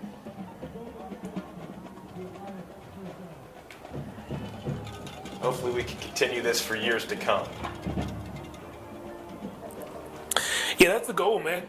Just highlight as many local programs, as many local kids as possible. These young people work hard. And it's not just the football players, it's the coaches, the trainers, the band members, the cheerleaders, pep squads. Brown hands it off to Moore. Moore spins. Finally pushed down. It's the people who work at the stadiums, all the kind people helping us coordinate and finding booth space, fitting in to the broadcast booth. And we get to meet all the Friday Football Fever fans. You know, on Friday nights, we're racing around to as many games as possible. You don't really get to sit down and chat with everyone and meet people within the community. This has been a lot of fun getting to connect on that standpoint.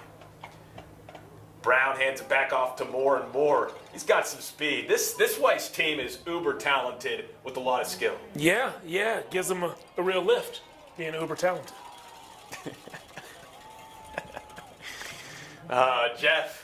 Jeff Jones never sleeps. Always got a dad joke in his pocket, even if it's late in the football game. Yeah, right next to the Werther's Original. That's where I keep it. Can't spell original without Jeff Jones. It's fact. Science. That's science. It's 52-29. $1:45 left in this ball game.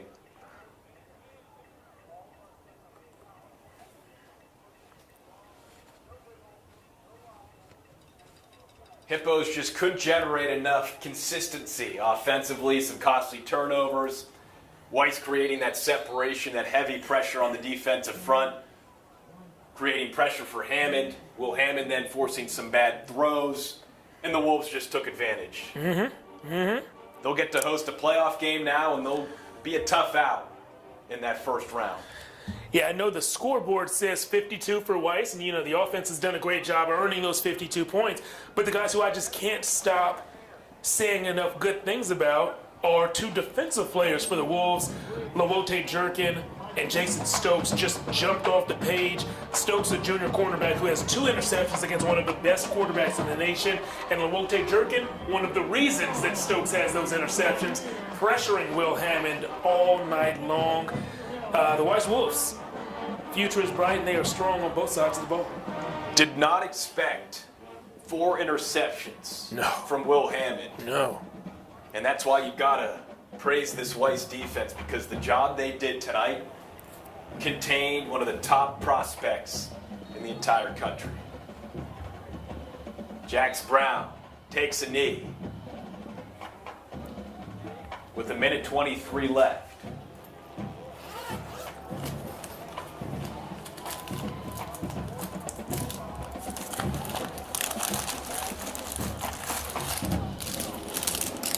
The Wolves' victory means we'll be featuring an athlete of the week this week from Weiss. You can see the team, Jaquise Bradley Demps, celebrating with his offensive line. Michael Otutu, Aaron Turner.